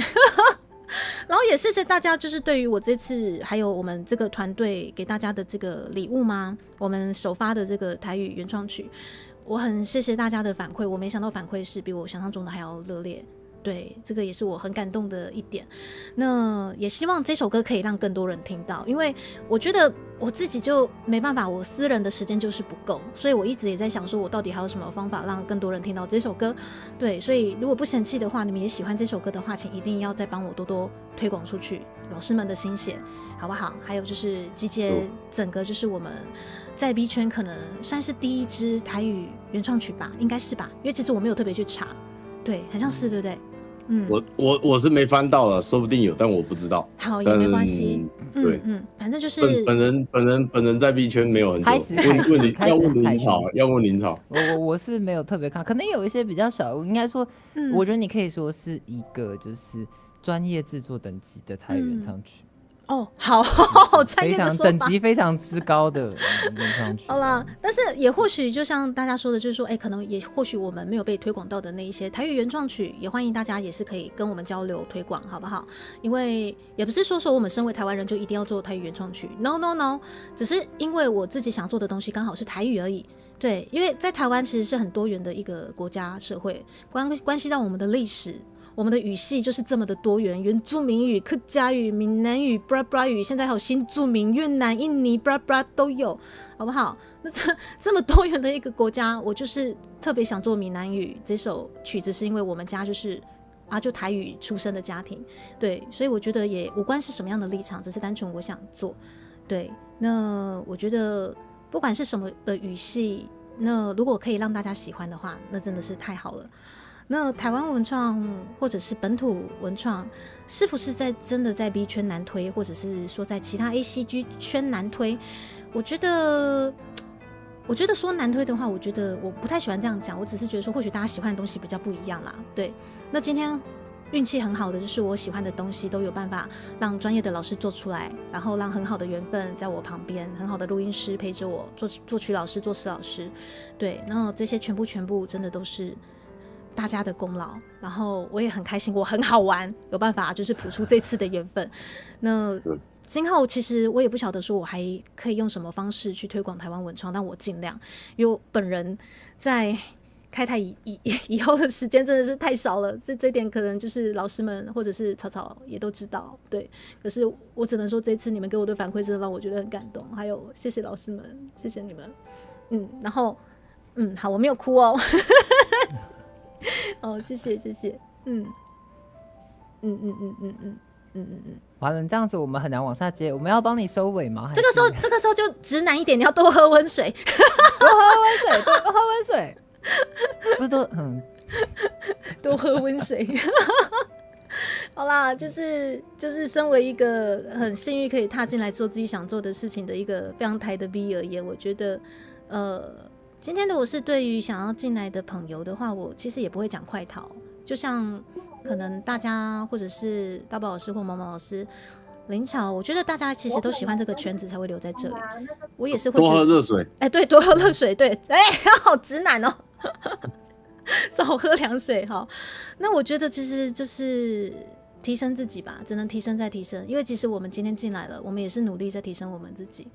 那个人是说真的，现在要做竞争是真的比较大啦。那如果说身为个人是有一个很好的团队在后面的话，我觉得不妨也是可以做看看。但是就像草草讲的，企业是现在就是不断在真人那边的，不管是人脉或者是资源，是真的是比较多的。想让更多人看到的话，就是我是觉得企业是真的是一个很好的选择。那目前个人是的话，目前。对啊，我自己是觉得可以生存下来的真的不容易。草草，你觉得呢？怎么突然又要调到产业话题去了？谁叫我被弄哭了？就是真的要有爱啦，真的要有爱。而且其实我很开心，就是我觉得很多人现在很多企业式跟个人是一个，我觉得比较最大的差异是在说，企业式其实某种程度上最终还是利益导向，但是你在个人是。会比较多是真爱的。你是比方说像猪猪，我就很感动，会有各种不同类型的个人式，然后他们会去推广，努力用 VTuber 这个形态去推广自己喜欢的文化。那尤其像是就是很多可能会师的个人式，或者是他们会有一些医师的个人式，或者是一些老师的工程师的个人式，他们其实会有各种 variety， 让大家，我就是觉得这个V 圈就像是一个，你如果提早开始看 V 圈，你提早看第一台了，你可能平常有日常的生活，可是你开始第各种各样的台之后，你会因为你喜欢这些主播，然后莫名其妙从其他地方得到另外一个世界线的知识。我觉得这些东西，这个个人式的多样性是很充足的，然后是可以让这些东西各种各样的事情被更多人知道，我是觉得是一件很好的事情。对，而且其实现在 YT 后台不是有广告可以让大家看到更多我们自己，就是说我们可能花一些钱让 YT 去推广我们的频道的方式也有嘛。那个人式来讲的话，我觉得就是每个月或许可以有一些资金，那几千块，我觉得那个也 OK， 就是投看看。因为有一些影片其实就特别让 YT 青睐，它就是可能花少少的钱，真的就可以让更多人看到，然后让更多人去订阅你。对对对，像我之前也有实验性的去试一些可能我的就是比较原创料理的东西，我就请 YT 爸爸帮我推，就是广告的部分。哇靠，那个突飞猛进突飞猛进，对对，我自己有几支金钱的力量，对我我有几支实验室的影片，就是有请那个 YT 帮我推金钱的燃料。然后我发现其实那个推广的力道其实差蛮多的，也不差。对，应该说我是觉得他肯帮你推，他真的可以瞬间就是让你花少少的钱获得很大的订阅。可是如果这个东西就是YT 演算法怎么样都推不出去，你可能还是得花钱，可是你获得的可能观看数或者是一些什么，就是要换题材了。对对对对，就你可能说啊，那个你这个影片可能就只停损点想一下，要到什么时候停损一下之类的。对，这些我是觉得可能身为个人是也要稍微研究一下，因为像 YT 后台都可以稍微花小小的钱帮你推广。对，但是你要干这个让我想要 cue 一下我们行销大师是，来，我好奇一下行销大师 Double 对就是如果个人非公司经营的这种下广告会有什么看法呢？你觉得在 YT 上面下广告是合适的吗？或者是有一个什么要注意的吗？这东西就是这样哦。当他平台知道你会开始花钱的时候，你如果没有持续稳定的花钱的话，他会想办法把你丢到不好的池子。所以你如果真的要投广，你就是要计划性的，就是要固定时间、固定稳定金额，因为就是这个操作其实就是大家就是企业式的话，他们其实是有资金先帮这一些他们的孩子们就固定先投多少，但你如果当你开始投的时候，你比例不用抓高，就是说你能够负担的范围，或者是说，但前期如果是小频道或者说刚起来的人，他可能订阅数不高，刚过门槛，他自己不能够回收这些广告成本嘛？那你就是要自己设定一个比例，就是说你如果确定要投了之后，你就不能断。当你一断，他就说：“你这个人穷逼，他开始不付钱了，我们把他丢去，我们把他丢去荒郊野外吧，让人家看不到他。等他开始又开始给钱的时候，再让他拉回来。所以你要投广，那个金额是你设定好一个，你每个月对零用钱，投广也是广告费也是按照你的订阅数是倍增的。就是你现在只有1000订阅数这个基数，它的广告数可能它的投广的费用也会偏低，然后当你1万、2万、5万、10万，它上去，它那个因为触及率会变广，所以你消耗预算就越快，所以你就会发现，我都开始跑不赢我付费的广告的这个数字，那当你一停下来之后，你就会发现哇，我流量全没了，然后什么的，你会超恐慌，所以就是你要设定好那个金额，不用多，但是你就是固定时间都要把它投入去。当你确定要投的时候。就是你就要把你赚的钱从口袋里再分多少%出来。那老师，我想请问一下，所以这个投广告的这个机制啊，就是就0次跟无限次这样子吗？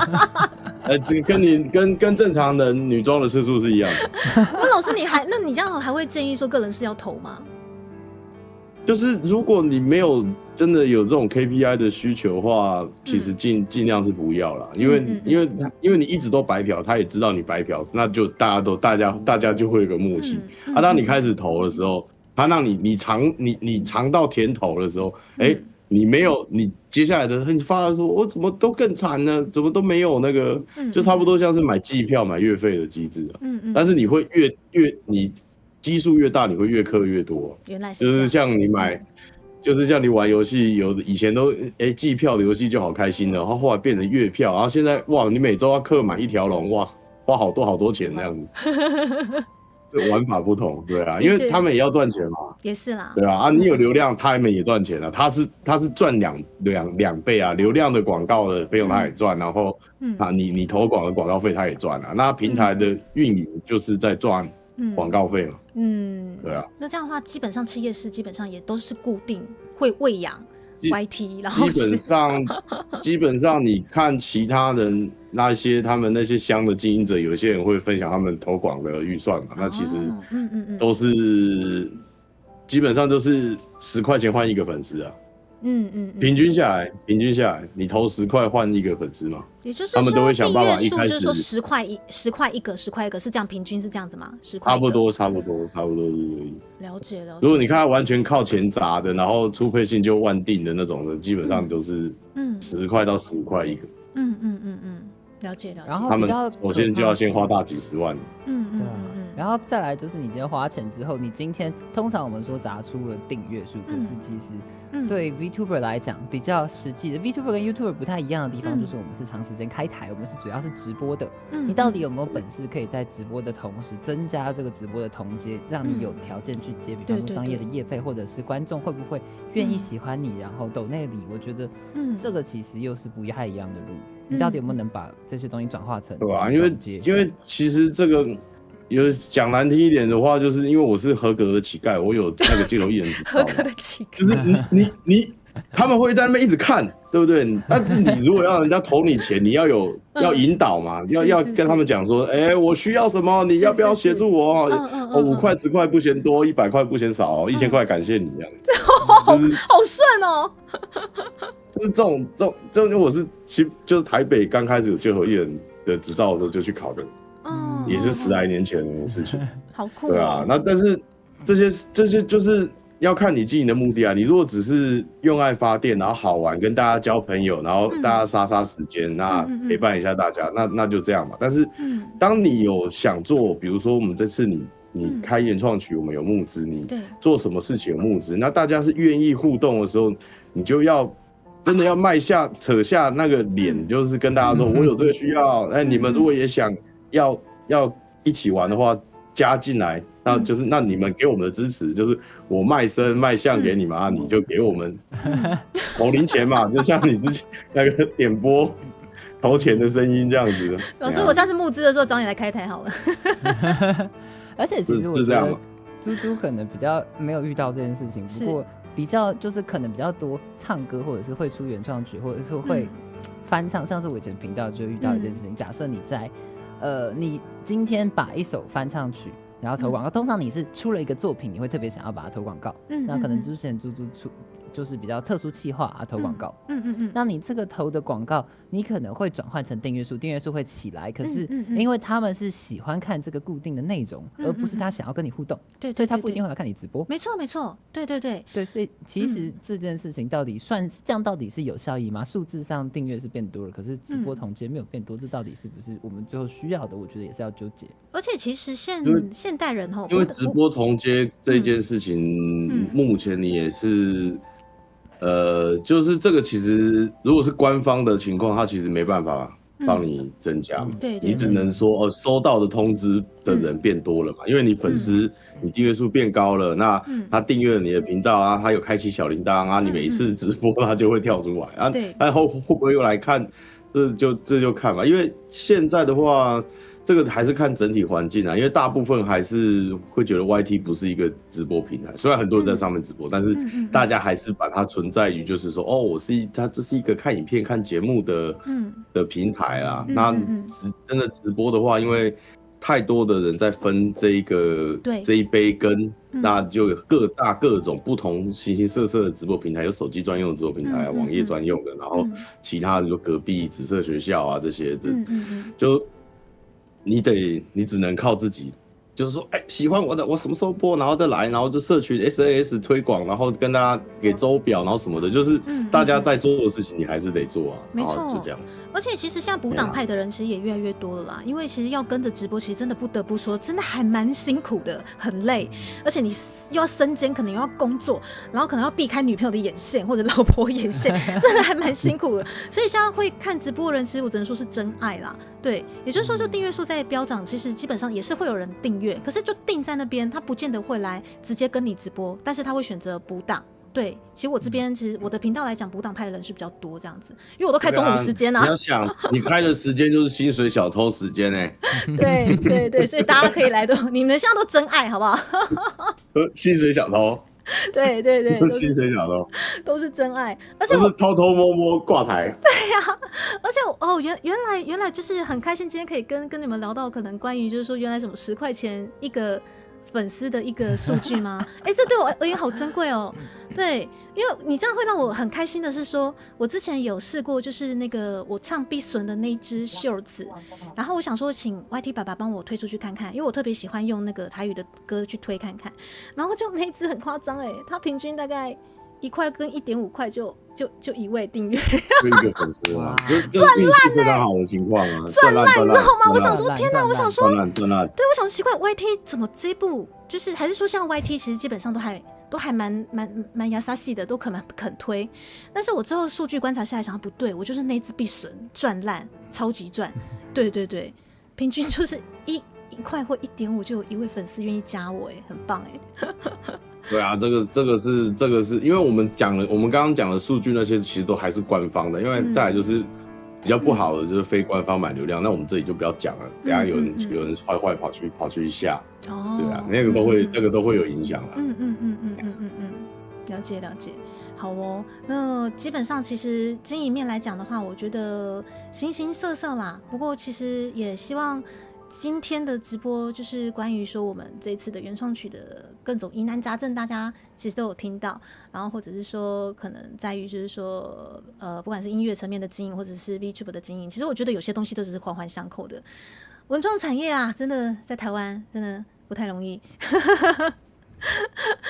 真的。然后也谢谢愿意继续在这个要有爱，对，真的是坚持，爱燃烧，真的是这样子。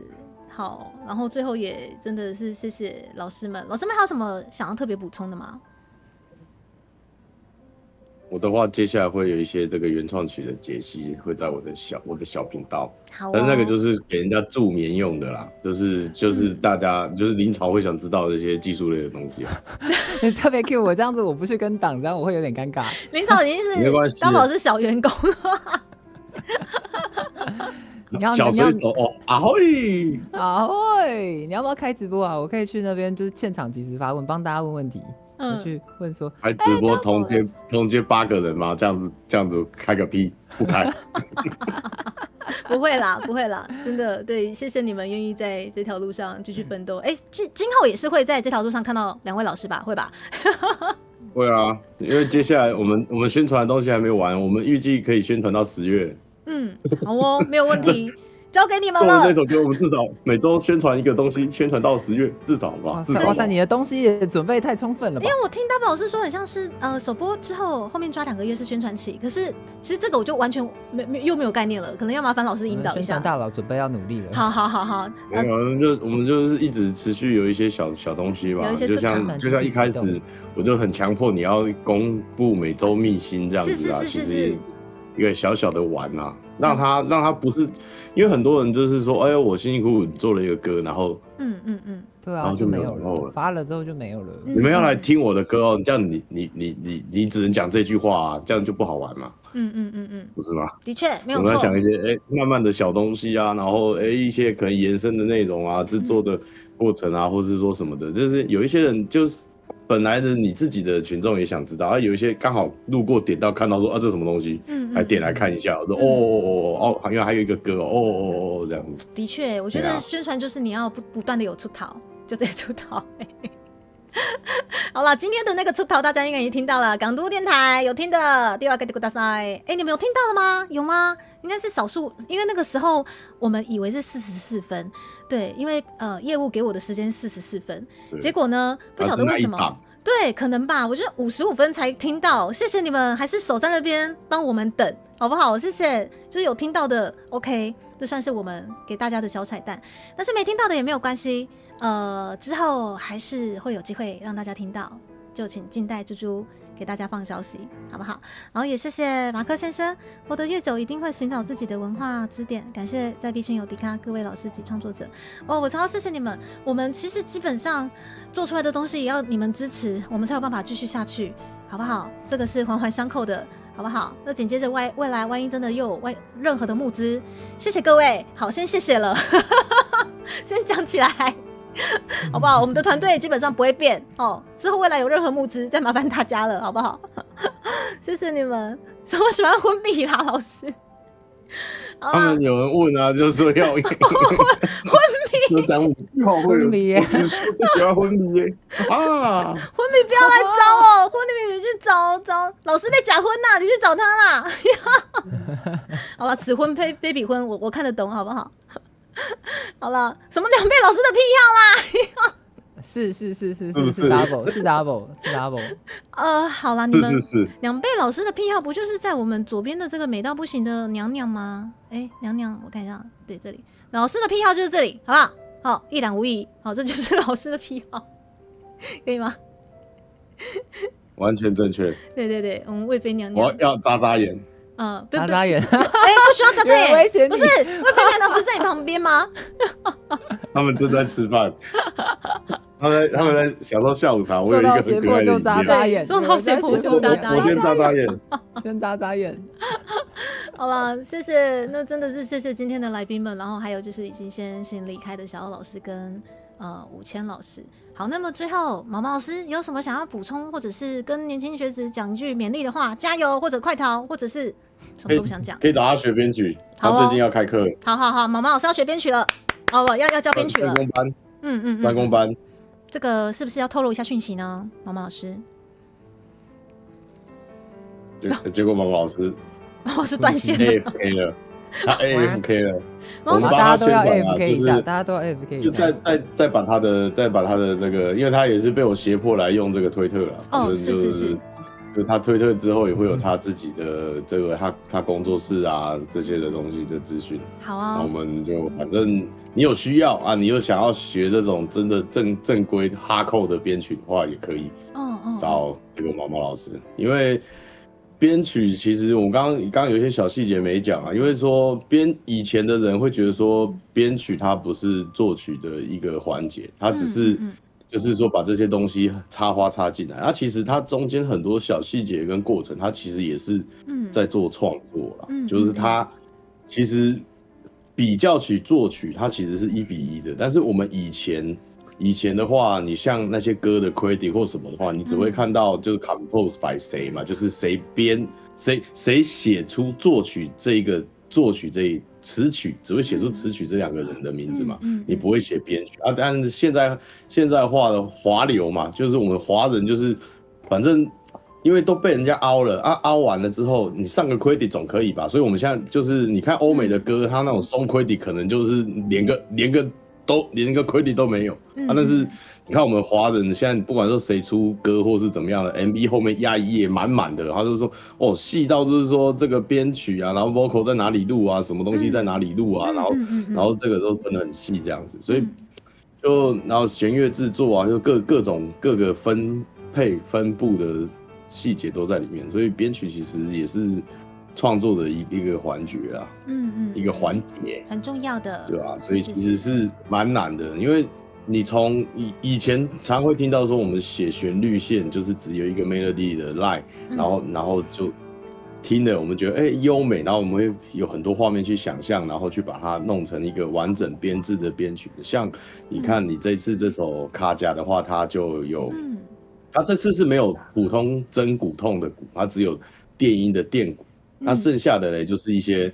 那些就是像我们讲的嘛，中东乐器啊，什么卡韩啊，那些那种当当当当的那种鼓声啊，然后一些军鼓啊，然后它民乐的话，它其实有琵琶、古筝，然后二胡、唢呐，然后还有一个那种类似马头琴的那种大把的，对，然后西洋的乐器呢，其实有垫一个很小小的吉他的发子，也就是在后面嚓嚓嚓嚓很小声的，那个很小，几乎是没有。因为我们本来还想要，那听不出来了，那个就是我们讲的补频率用的，就是让它氛围更满啊。我们本来想说还要找吉他手来搭，就觉得说这歌已经太满了，不需要，别再搞了。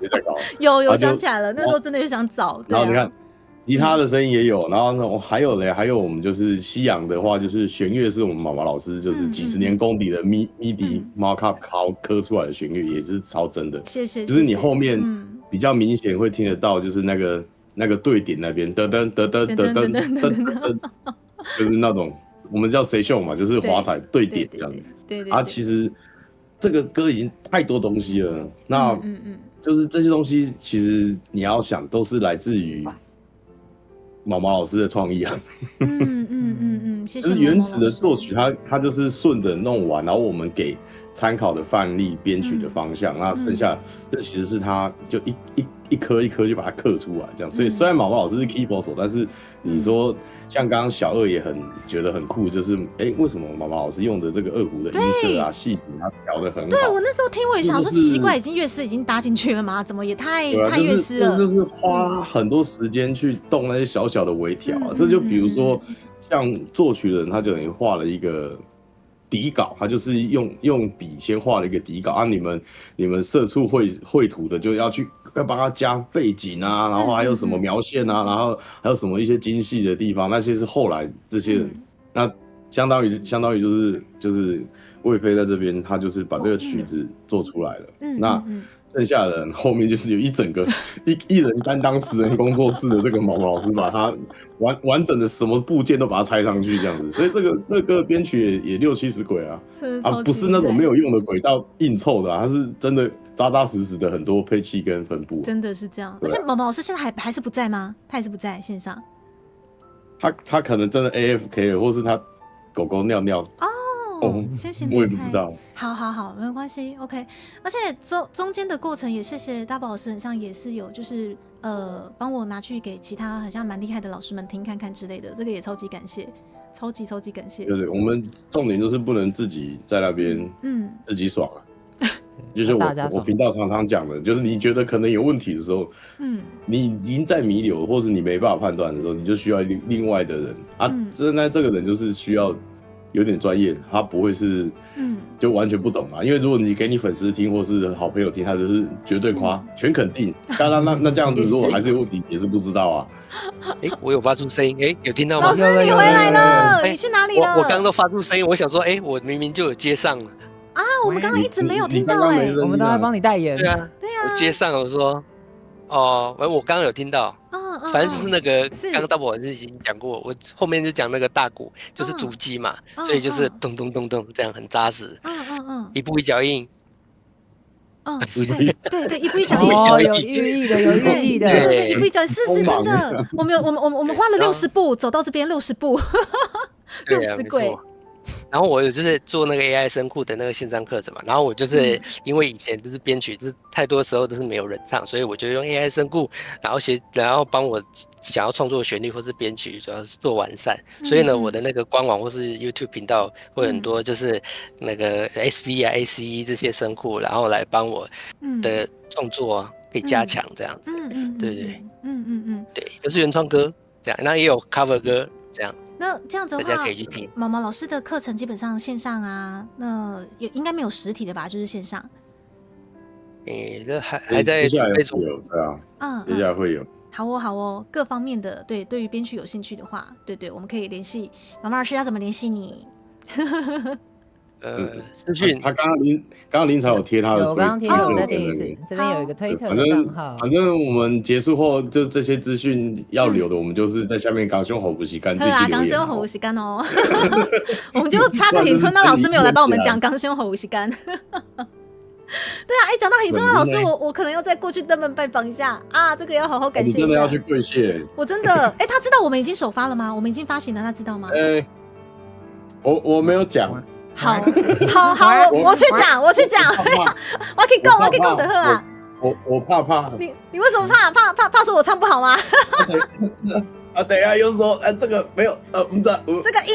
其实这位老师很可爱啦，他就说你们年轻人要这样发就这样发，对啊，好无奈哦。我听得出来是没有正，但是我又不是，对，他就很可爱，他是觉得说你有这个想要更正式的发音的话，那你就可以正。然后他就举个例，他说我最近有帮其他少年的听啊，他们这样唱虽然是不对，但是他们已经习惯了。啊，都直接拎到这个音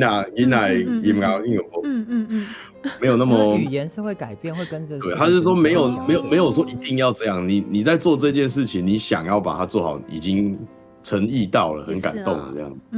对啊。好哦，好哦，好哦，OK，他说不用这么在意，但是他还是写哪里错了，所以我也不知道到底是没关系，我们是来回校正，不知道第3次还是第4次。我们没关系。他怕烂，他不怕烂。好，老 K 老师就只有说哦，这个很酷。你说短 K 老师吗？他就回这样，这个很酷，好听。那请问一下，大宝老师就是给各个大或者是很厉害的资深音乐人听的，基本上都没有就是纠正或者是不好的之类的吗？对啊，大家都，因为也不是他做啊，他就是听完就觉得没什么问题，他就说哦，这个很酷哦，这样啊，他有一些在就问说，这唱的人几岁？怎么听起来有点老这样？好，对不起，5003岁，对，老就是老，怎样？我都跟他们说是一个妹妹唱，他们说他们就是心里想妹妹，那应该可能就是什么李千娜那种痛啊，可可爱爱。哎，对，就是他说哦，你这个歌怎么这样子？对，妹妹唱的很老派，妹妹很酷这样。我说这个有点民谣腔啊，民谣腔啊。前2天 Double 老师他开那个节目的时候，他有分享说，有时候其实如果你很在意这些就是前辈的意见的话，通常是自己会很纠结，因为你自己在听，如果听自己的东西，你会一直去觉得里面有瑕疵。可是当你去听别人的东西的时候，其实听大方向就是那个味儿对了，我们不会一直去揪那个小细节，我们要那个气势。那个对了，就是对啊，因为你听别人的音乐或别人的歌，你是欣赏的角度去听，对，你不是但是你在检视自己的作品的话，哎，你就一直在挑自己麻烦，所以你会越听自己东西越难听，你知道吗？可是我在意的点是什么？你知道吗？我们要欣赏，因为大宝老师就是给听的那些大佬，都是我可能就是这辈子可能没有办法握手或者是见面的朋友们。对，我想知道是哪一位大，对，很在意，就是哦那个谁听过这首歌了，好厉害这样子。对，我就在意的点是蛮多大老师都听过了，因为我跟他们打个招呼，我说我们之后如果真的有预算会找你做啊，所以可以讲的话就是武雄老师啊，武雄老师，我说这个你听听看，武雄老师，他也是怕怕的，我也是怕怕的，我靠，他就回这个该怕，他就回哦，这很酷哦，好酷。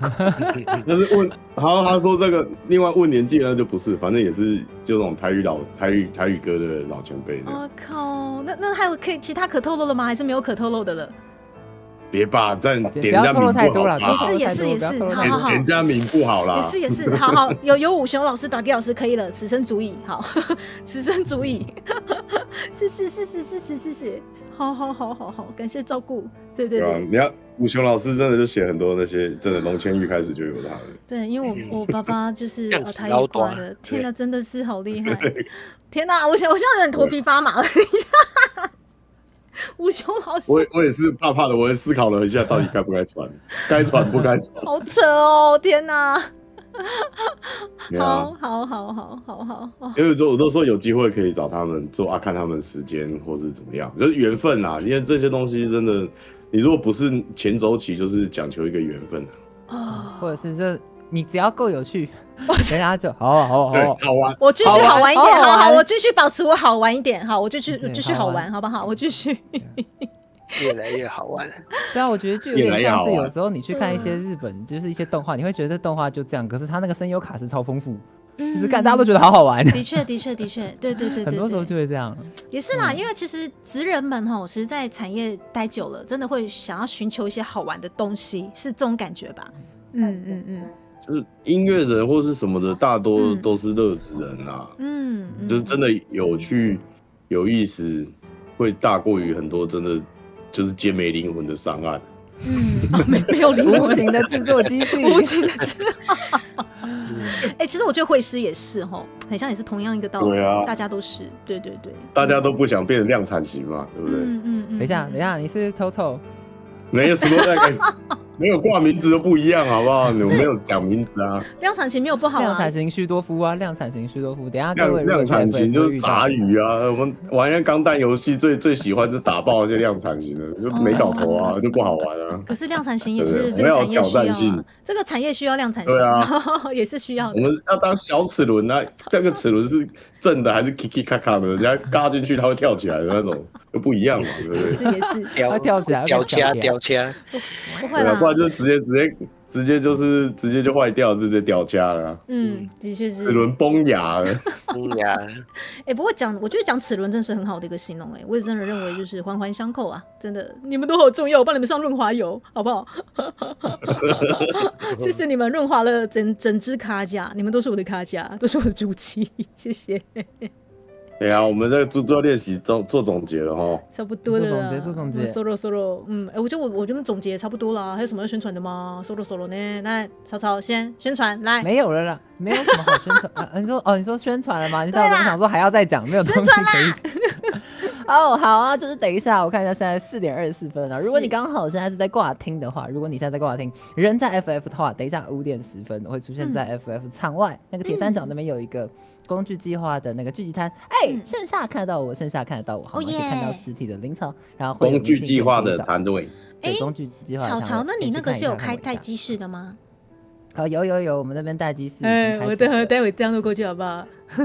可以啊，麻烦了。可是怕大家空等半小时，我会有点尴尬。还好，我相信大家都是非常专情的，好不好？而且你压扁之后，你压扁之后的粉丝还叫做菱角吗？还是？是菱角没有错，是菱角没有错。好，这边也有出现，我看到一些熟悉的菱角。对，感谢专情的菱角们。他昨天还在画奇怪的造型。奇怪的造型。奇怪的小以后有机会要跟猪猪讨教一下怎么画画。我的那个画图技能真的就是3岁。你确定要跟我讨教吗？你要不要跟你爸爸妈妈讨教比较好？他们比较厉害。可以的，我已经付之一炬了。不要这样子。等一下可以，会。OK 啦，但是就是好了，小切磋没关系，但是再深奥的我没办法了。请找资深大会师们，谢谢大家。已经很厉害了。好的，我 over， 我下一位。好，下一位2位音乐老师们，该宣传的一下应该差不多了吧？毛毛老师要做课程了吼。solo，那最后呢，想对这支原创曲打几分，或者说什么话之类的呢？来，大波老师先。5台车，然后就希望它只是一个开始啊。GTR 吗？那个车是 GTR 吗？我喜欢这句话。5台小车啊，它的贴图小车，我连半台都开不起。叮叮。希望这是真的只是开始啊，就是应该还是有很多好玩的事。好的开始，更多可能性啊！感谢你们，就是看得起吞珠机。对，太感谢了。是魏妃娘娘吗的声音？是吗？好像有听到。他说你把他照片放那里，他很害羞。很漂亮啊！要不然我们放这里好了。我要欺骗大众一下，这是我，谢谢。这是我本人。这是直接盗用。我要欺骗大众，是诈骗集团吗？对，我诈骗集团。对，今天让我做个美梦，诈骗集团，谢谢。好啦，那毛毛老师也宣传完自己的课程的部分，那待会我们会整理到我们下方的工商资讯栏啦，好不好？谢谢毛毛老师。好，对，好 ，OK。以上でございます。有补充宣传的吗？歌舞吗？朱蒂卡本人，我想一下有什么要宣传的？我看一下，朱蒂卡本人。对，我看新势力。最近真的太忙了。好，很棒，很像比较重要的东西都在这个礼拜完成了。我看一下，好，其他的无可奉告，谢谢大家。其他随便了吧？这个直接碰收尾，无可奉告。对不起，这真的是。我觉得老师说等着写下一首啊。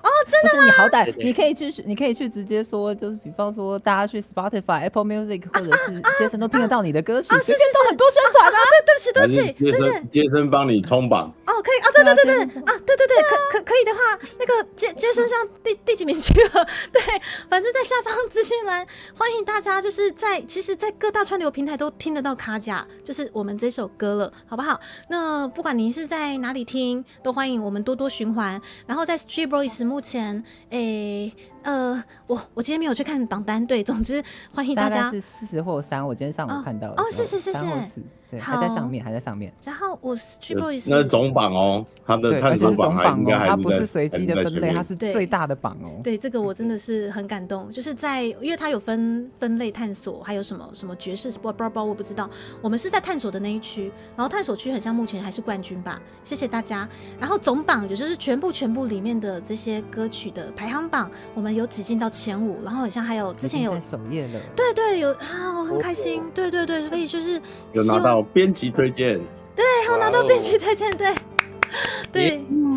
这啪是叽啪叽，谢谢你们。然后我是不是要置顶一下那个？但是我这样一下太多东西了，找不太到。截图，哦，对啊，我置顶一下好了，让大家可以对，我整个忘记耶 ，Oh my god， 整个忘记请了，宣传啊，说好要一路宣传的。是没错。但是我今天就担心说你们的那个例会用不好，还是什么的，在担心，就是想说，然后就忘记说要贴什么宣传了。对啊，不好意思，忘记宣传自己的东西啊，我忘记了。好，来，我们接生的排行榜，目前应该无桥有水等一下，对，让大家看到我的小账了。等一下，让大家看到我偷滴水了。等一下，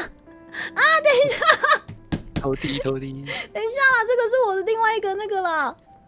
我们还没有看到东西，伴奏的小号，等等一下，好，那个是我最喜欢的那只熊，好不好？那你们略过就好了。没跳出来，没跳出来，画面没出来。好，等我一下。等一下哦，自乱阵脚哦。等一下哦，我不是已经切换过来了吗？为什么？你们等我一下哦。应该是切换过来啦，为什么会是这个账号？可能要按一下那个转换页面，或者是那个什么切换，马上转场之类的。回来了。好，那我们再一次哦，就是再贴一次。是有好配合，好捧场，真棒。奇怪，为什么他这个账号还是好，头利爱子今天没有办法贴呢，不知道为什么，我已经回来了没关系，对啊，是不要度日常。谢谢大家。好啦，就是没关系，我们可以在其他的待机室，或者是我们卡甲的首发，或者是影片的那个下方资讯栏，其实就有了，好不好？对，我们都可以在那边帮猪猪冲接生的排行，谢谢大家，好捧哦。好的，感谢猪猪找我们来玩。别这么说，我才要感谢你们帮我制作出这么棒的东西，真的是希望时时开始，就是跟老师讲的一样，感谢大家，谢谢你们。OK，谢谢，好啦 ，Thank you very much，太阳，我们要喊起航哦，谢谢你们。那么大家要吃妹了，要说精明更练，思妹妈秀，我们先来带大家逛一下高雄，我们就要去悄悄的线下见面会喽。龙虎门是，这个很像是龙虎塔，龙虎塔，叫做龙虎塔啦，来高雄大佛啦，耳垂大佛，是耳垂大佛，你小心被消失，大宝老师。今天大宝老师跟毛毛，只有大宝老师没有被消失哦，今天大家都消失一轮了。85度 C 大楼，85度 C 拱门，对，85度 C 大楼，好哦，这个是大屁股，在博2大屁股，大家比较熟悉的，那个腰好细啊，对呀，腰超反过来的小蛮腰，没有错。紧接着来最会抢食，我们观光客。珍珠奶茶猴，台湾猕猴。我前2天知道这个叫做那个什么，马卡卡 cyclopes， 马卡卡学名。你是说日文吗？有个学名，对，不是タピオカミルクティー吗？不是啦，是那个猴子啦。马卡卡 cyclopes， 你这样卡米鲁，我想说你不是为什么是马卡卡 cyclopes？ 他的学名我也不知道，我莫名其妙昨天学会他的学名。嘎乌达罗塔塔，是这首歌吗？对，马卡卡，对，就是马卡卡。你这样让我想马古纳巴塔塔，你不必再担心。好啦，好闹哦，好啦，谢谢，感谢伙伴们、老师们。感谢大家，我们要降落到林潮的待机室了，请大家乖乖的等30分钟就可以跟林潮一起互动了哈，拜拜喽！超糗的啦，不会啦，拜拜，感谢邀请，谢谢你们哦，大家拜拜，拜拜，拜拜。好，应该是结束了吧？你没碰的话，没碰